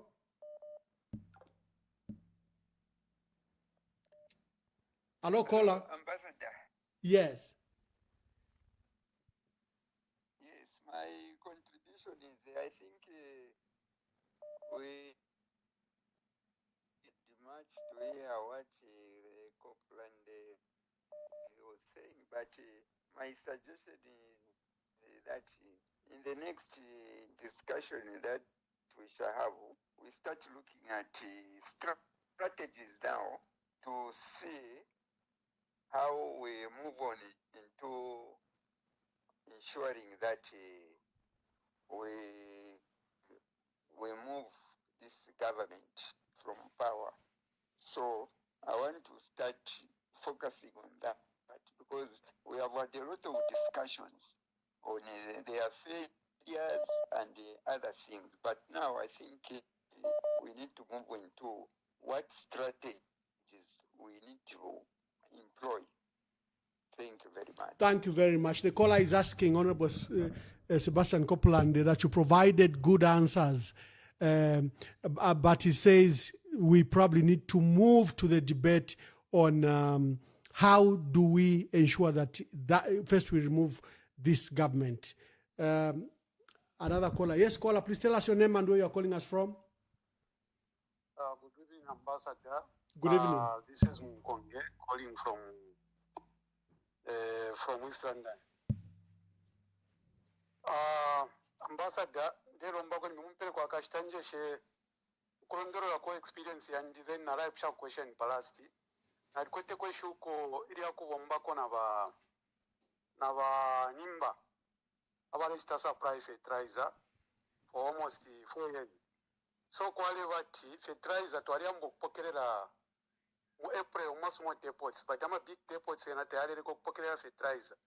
So by July ama depots nshaying na yesura nishona tukwata fertilizer yonse ilesa mkufika August nishitwalisa na pa ma depots. Then palicho na ndifo anjipsheko bushebe na ba PF government pakwe bati bakwanyishe ukulashita fertilizer for 2 seasons because yale ba 2 seasons ngamureshita 2020 nishile ba stroke 2021 so ngamwa shita 2020 la 2021 season ile isa by April ni mwambo kupokerera yale ba one program wale kwanyisha shani oro then pakupera one fertilizer wale sta deposit 400 pari 400 farmer kumupera one pack fertilizer 86 again pari fertilizer 86 kwale wama top up nga kalima miret mwaramu wikira po free urea and 1D which means insurance pa afiria kwa 39 na weight ila government yale bapera fair free ya groundnuts ya sorghum kwambo kubasambirisho kwebati in future kutibamba nokulima if you apart from maize nomba pali o system government yafumirepo yale kwanisha shani because takwale ba pressure twale kwanisha matane jonse yo barandire twashita twaisara na depots kwambo kurera bafamu okubapera oro then again kuma satellites ya mataba kwefwala ba government wale tera ma contracts sama roko companies ama local transport companies aba kunchende kulya ukusenda mataba ukuyaleta pament depots not transport of makurusaka so ama satellites yalia aya kushitenyanje balisa afusha sana baingisha kuna ma school rivers ebale bamukushitali amataba so sometimes kwale bangwa samsha depot ya isura amataba yambo kupitirira yalesa kuchambeshi impachambeshi ya isura again yambo kuniniko kuya badinisha mataba chiri bali eshita nomba ba government baraba lipo na lifiro kuchita understand the system ishibabo mfisha ko bati bare kwanisha ukupera ba farmer ma fertilizer ya mataba bamba no kuraba pera na ama extra packs ukubasambisho kulima amasaka ukulima soya beans bare bapera fefi ya free not part of that fertilizer ya means usheni system ishibale bomfya pakwanisha fyonze fero tu filaba pokere konkora mines kuri vendata baibika kuri Zambian government na mupani ushe tafyari bwino na muri fyonze fibale shitamataba tiba ndondorera ko bale bomfya ma tupya siminzi nangu bale chitashani nangu emu yabo pako bati bapoke ma mines yali ni emu yabo inshi icharengero ko bati the current government ibwekeshe again ama mines ya pokerwa ko bati rest run by the Zambian government. Thank you very much, Honorable Sebastian Kopulande. I let you have a feel of what the Zambians are feeling locally and abroad, and there are still many calls, but on account of time, we can't take all the calls. Thank you very much to all the callers that called. Honorable Sebastian Kopulande and my team have to go home safely. Remember, this is a live program. Honorable Kopulande, just give your reflections about this, and then let's begin to close the program after your remarks.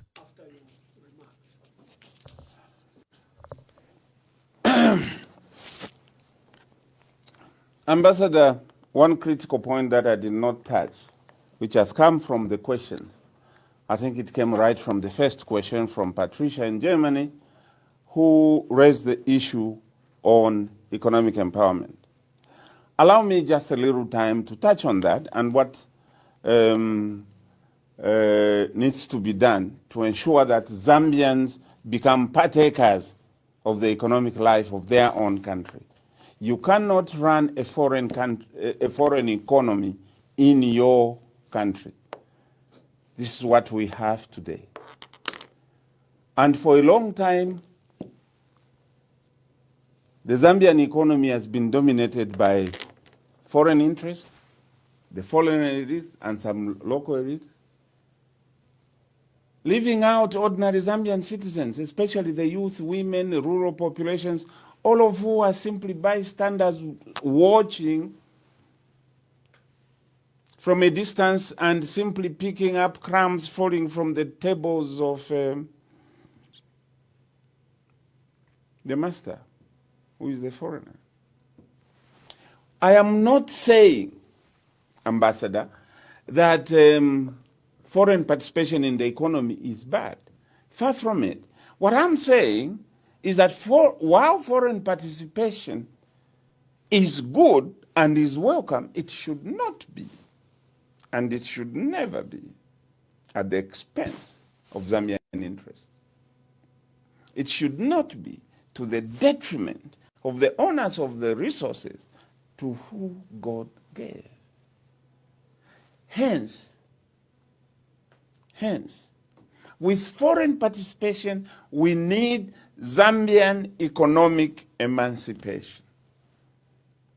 Because the next level of the freedom struggle from the 1964 struggle is now economic freedom. That's the next level. And Africa has got to go that way. This is the problem that Africa has had.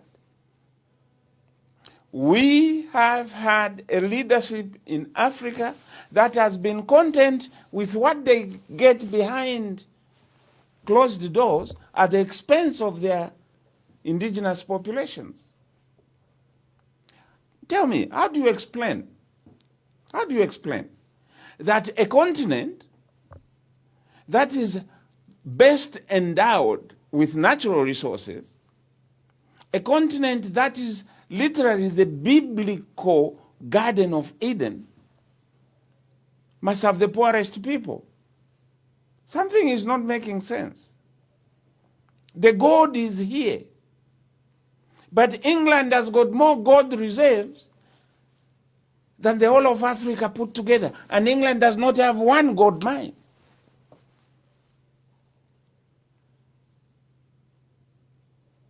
The copper is here. But processing industries are in Europe.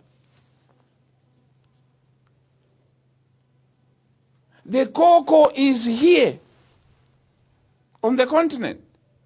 But chocolate factories are in Europe, in Switzerland. How do we explain that? This is always what has been my theory. There is enough wealth to go around for all of us to share.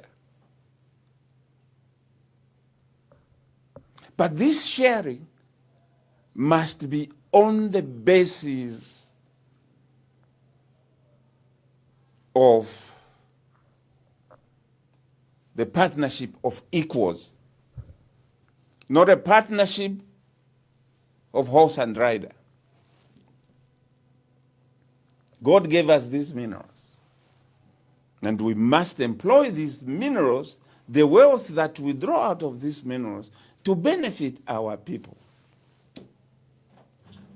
So our next economic liberation struggle for Zambia and for the rest of Africa is to take hold of our economies, control the means of production, and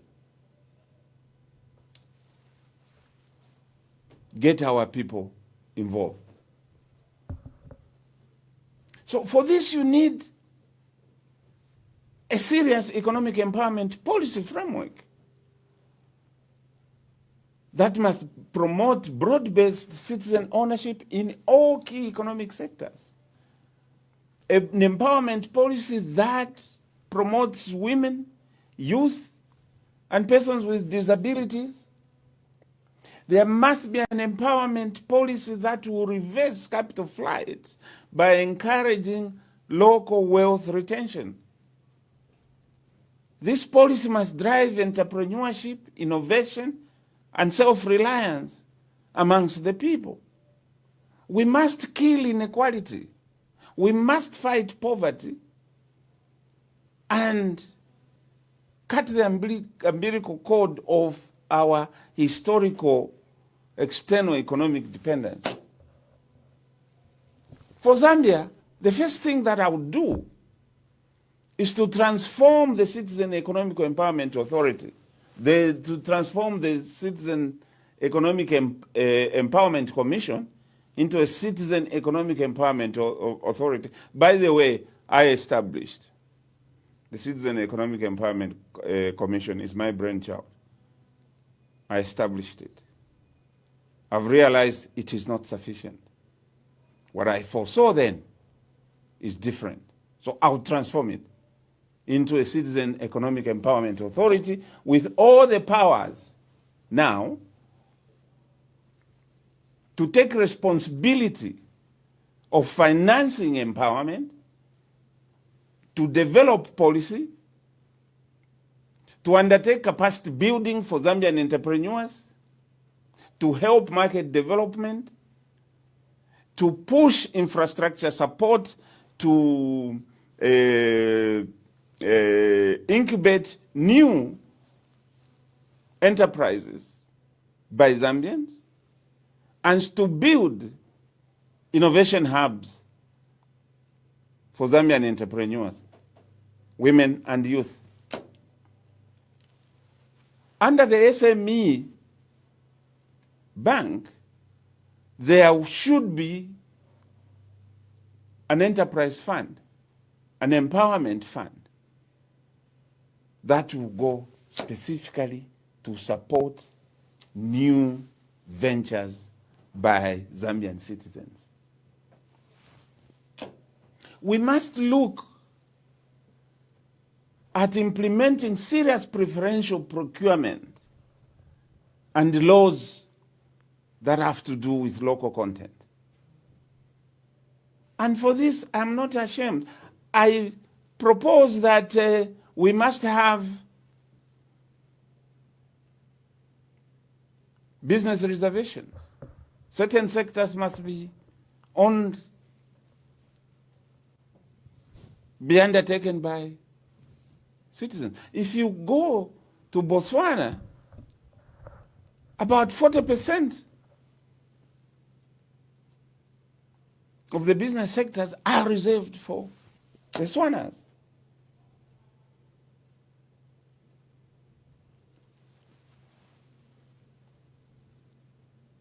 So we have to be serious about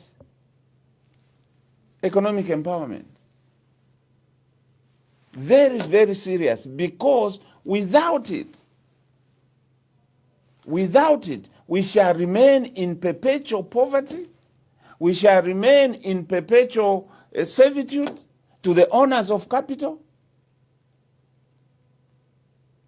And for this to happen, we have to take affirmative action. And this affirmative action includes special funding. It includes incentivizing partnerships between local companies and foreign companies. When I developed the MFES policy, one of the things that I proposed, which was accepted by cabinet in 2006, was that we must graduate incentives. So I would propose that foreign investor who engages in his business with a gets a tax incentive, depending. Maybe power has gone once again, but I can hear you, Honorable Sebastian Kopulande. It's been 2.5 hours of wonderful discussion. And I'd like you to narrow down on your last remarks. Oh, there, power's come back. Ambassador, I feel like I haven't started yet, because when We you get need- me to talk about empowerment, that's at the core. Yes, we need to. That's at the core of my being. We need a part 2, because even callers are calling. I've got a Robam from Manchester who's saying, please ask Honorable Sebastian Kopulande that the country feels that the next election is about independence 2.0. And he says, but we are worried about the state of the country, the lack of independence in institutions like the Electoral Commission of Zambia, the state of the police, and the country is broken and it appears nothing is working. Then there's a fracture on the unity of our country. And he's asking, you know, these are some of the things that he felt you could also handle, the issue of national unity. And he says, what a great presentation. Clearly, we may owe you a part 2 of Sebastian Kopulande, because I asked you, are you participating in this process? So maybe when you are ready to, you know, whatever preparations that you are making, I can guarantee you a second slot that you come and tell us what is happening. But begin to make your last remarks. Those are very important issues, Ambassador. For starters, a country can only develop once the people are united, pulling in one direction.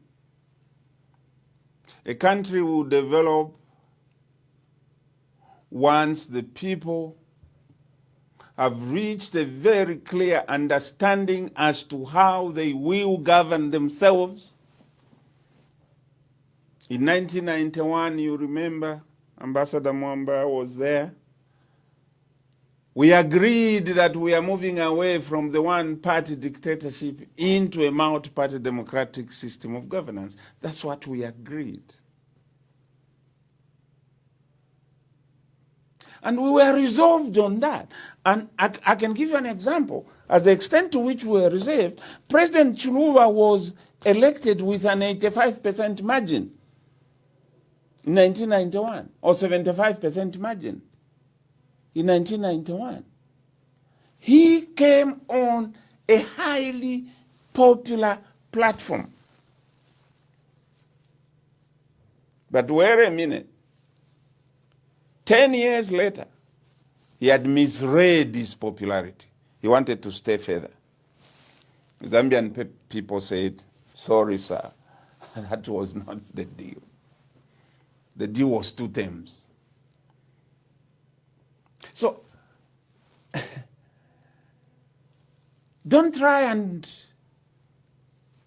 shortchange Zambians. Zambians know how deals look like.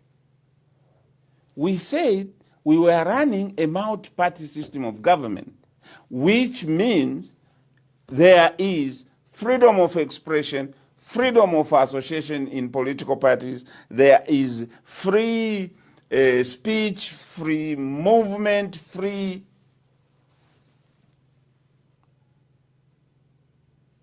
Then you come and try and do the opposite. No. No. The question that has come from across the board is, are you standing, I would like to assure the nation, should I be called upon by the people of Zambia to take a stand I'll be ready and willing to be one of those that the people of Zambia would consider for adoption as the single candidate to represent the opposition and the other. So I'll be willing to do that. If indeed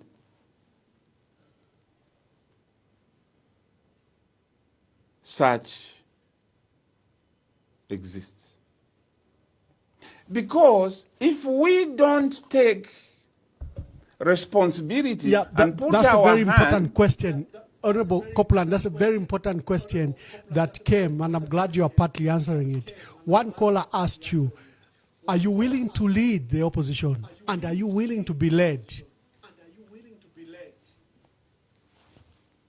I said, Ambassador, that I would be, if I can be considered as one of those that can be considered. I am willing to lead.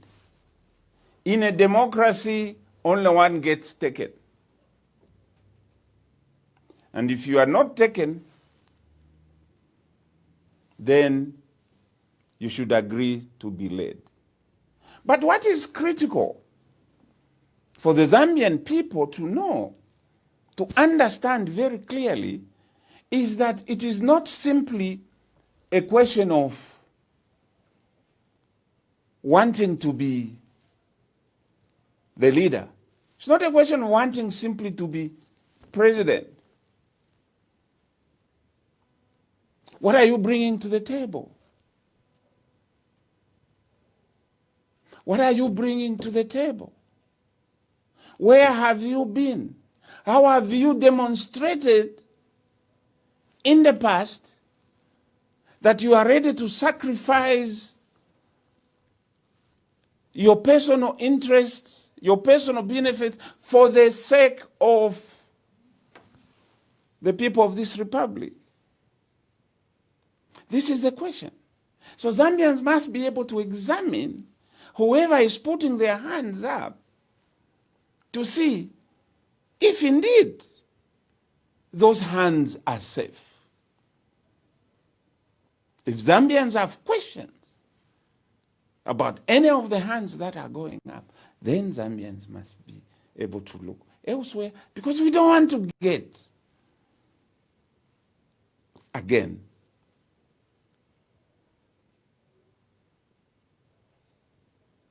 in a situation of Mwamoneni,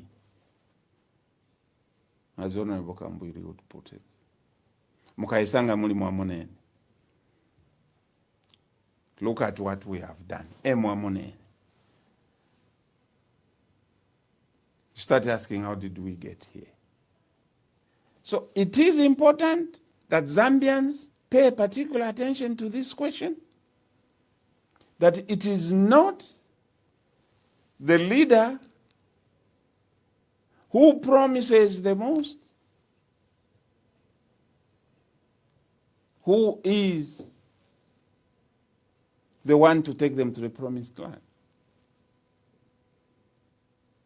It has to be someone that you believe can attend to your needs, that you believe can respond to your requirements, that you believe will listen to you, that you believe he is one of you, that you believe he knows how you feel about issues, that you believe he will respect your views and he will not push down your throat policies and programs that you do not agree with simply because that leader is in power. This is the lesson, one of the lessons from the Mwanawasa leadership, that it's about consultation, collaboration, understanding, and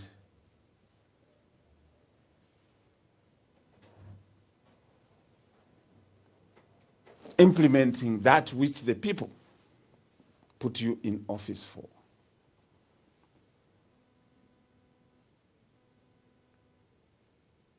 So, would I be led? Yes, I will be led. I've been led before. And I'm still being led.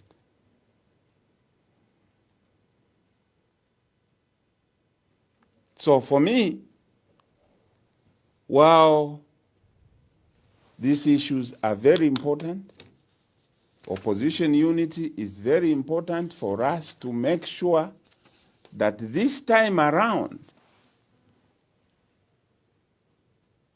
we get it right. We get it right. And we make no mistake. Otherwise, there is a wind of change going on the African continent. Africa has rediscovered itself. And unless you are in tune with that, I understand that well because I consult for the African Union. I know what's going on. I know what Africa is looking to do now. It's more about economic integration. Are we ready as Zambia? Do we have the institutional framework to support the African Continental Free Trade Area?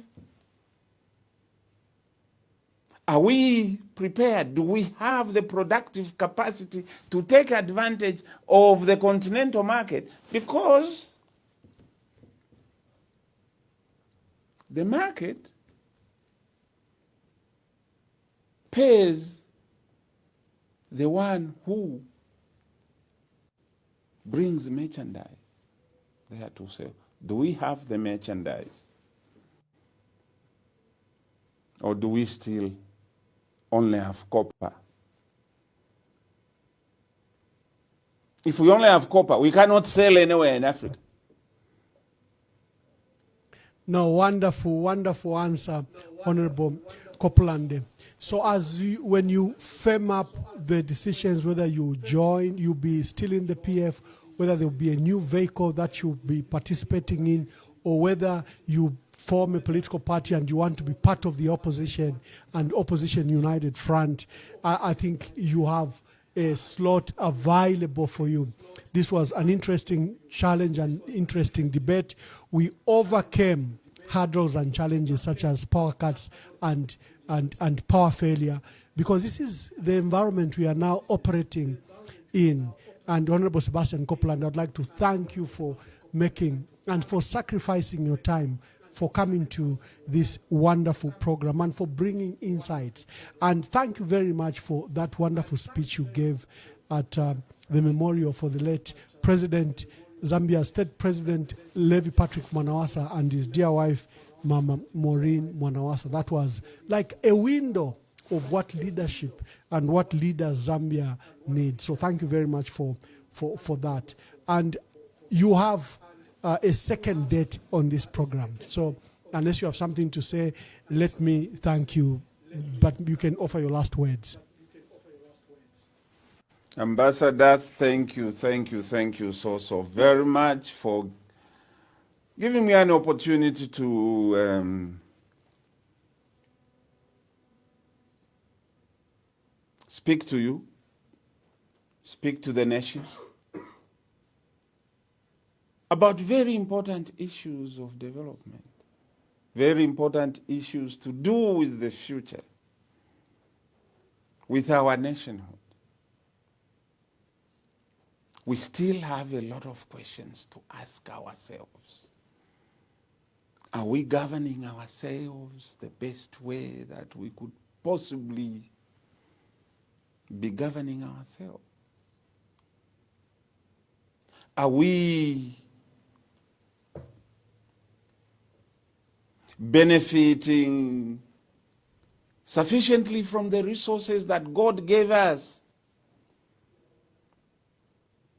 What kind of partnerships are we getting into with our foreign partners? What kind of agreements? Are those agreements to the benefit of our people?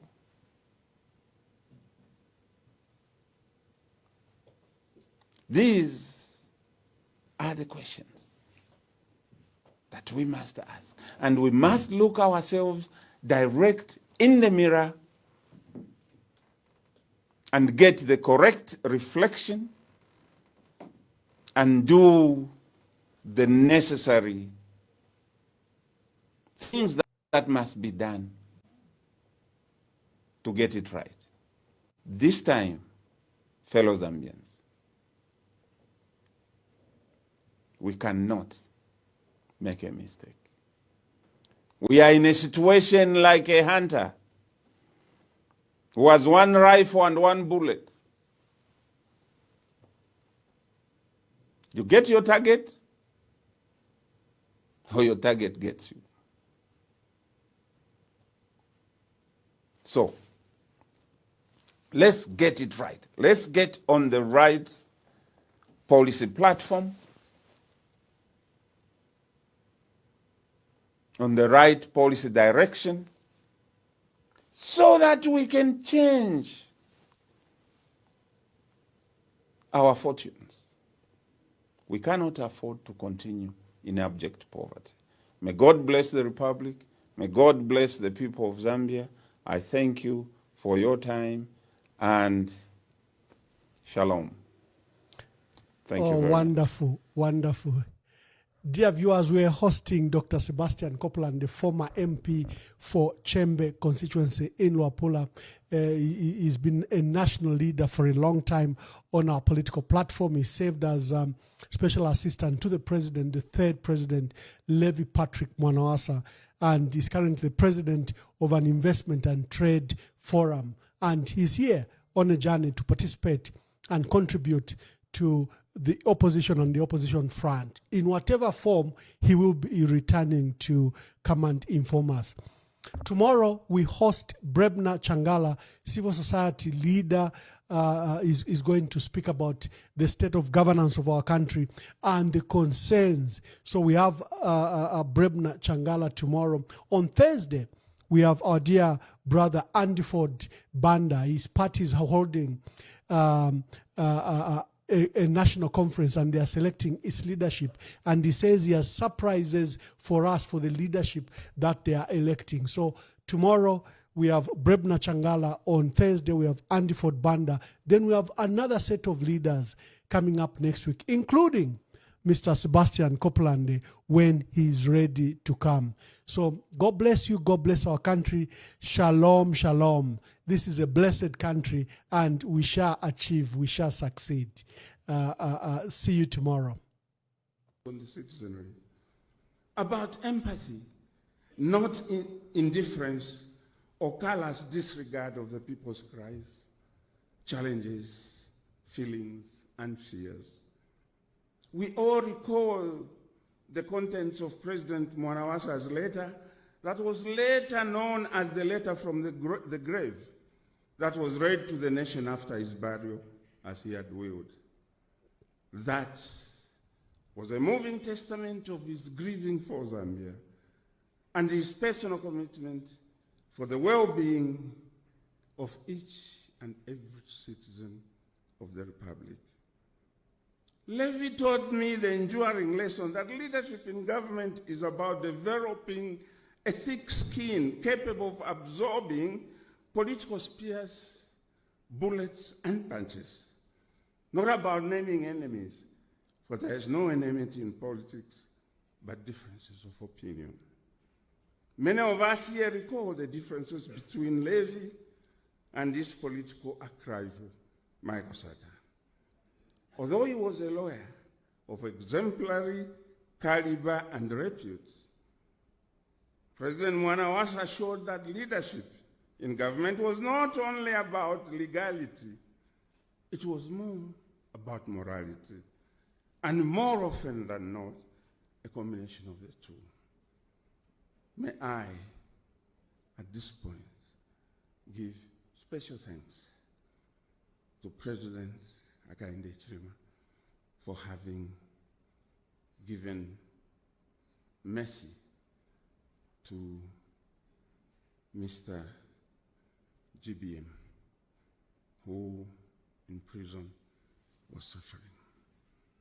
May I, Mr. President, In that spirit that you showed over GBM, kindly extend the same to Chimbakambwili, who is in jail, ill, and she can be considered. Ladies and gentlemen, distinguished persons present here, beside Lev Patrick Mwanawasa stood Maureen Kakuwo Mwanawasa, who we are also remembering today. Strong, exceptionally intelligent, compassionate, and unafraid to speak truth to power. As First Lady, she championed the rights of women and children, spearheading initiatives that gave voice to the voiceless and dignity to the marginalized. Her work through the Mwanawasa Community Initiative changed the lives in enduring ways. She was a solid, visionary First Lady who was not content with ceremony. When there was something to be done, Maureen rolled up her sleeves, put on her jumbos, stepped into the mud, and got to work with the full support and backing of her late husband. Yes, that was Maureen. We all knew her. Some of you may recall that she and other former First Ladies, namely Mama Vera Chiluba, Mama Tandiwe Banda, Mama Christine Kasarasata, all stepped up in a fashion show to support our effort in raising funds for the distribution of free sanitary pads to girls in rural schools. Unprecedented, wasn't that? This was after a motion I successively moved in Parliament on the subject matter. Ambassador Emmanuel Mwamba confronts the truth behind what may be Zambia's darkest environmental catastrophe, the collapse of the Copperbelt Dam that poisoned the lifeline of our nation, the Kafue River. From the Copperbelt through Central Province and into Lusaka, more than 7 million Zambians depend on this river for survival. Today, that very lifeline carries death. Who bears the blame? Did the government of the Republic of Zambia commit an act of treasonable negligence by failing to protect its people? Or did a Chinese mining giant unleash one of the most inhuman and catastrophic crimes in history? An act so reckless it could threaten a third of Zambia's population. The questions are grave. The answers may shake this nation to its core. EM verified. Monday night. Do not miss it.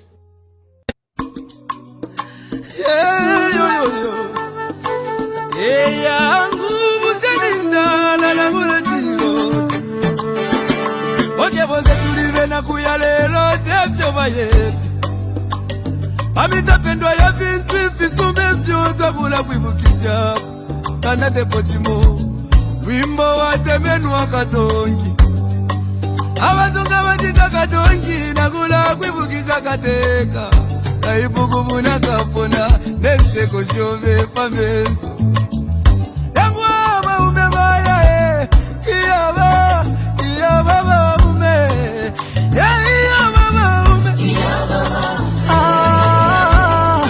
Kateka wabantu twakulira lelo twakulira shika kukonke milimo shove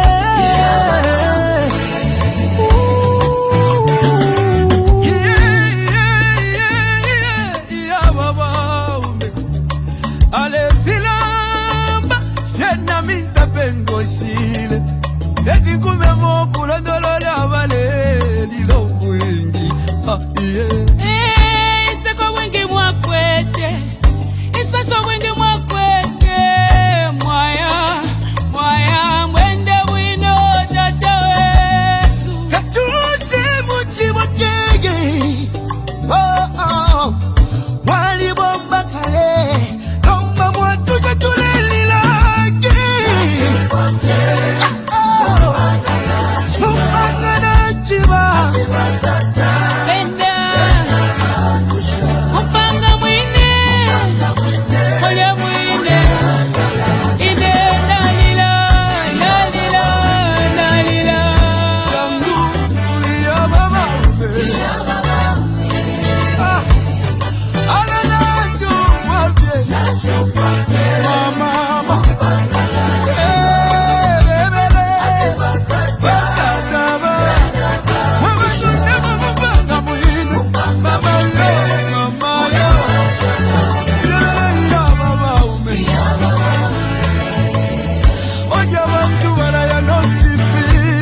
wapangile okuyi ukuchinja lusako kumoneko busaka mama kutituwala basiyani chakwa katuse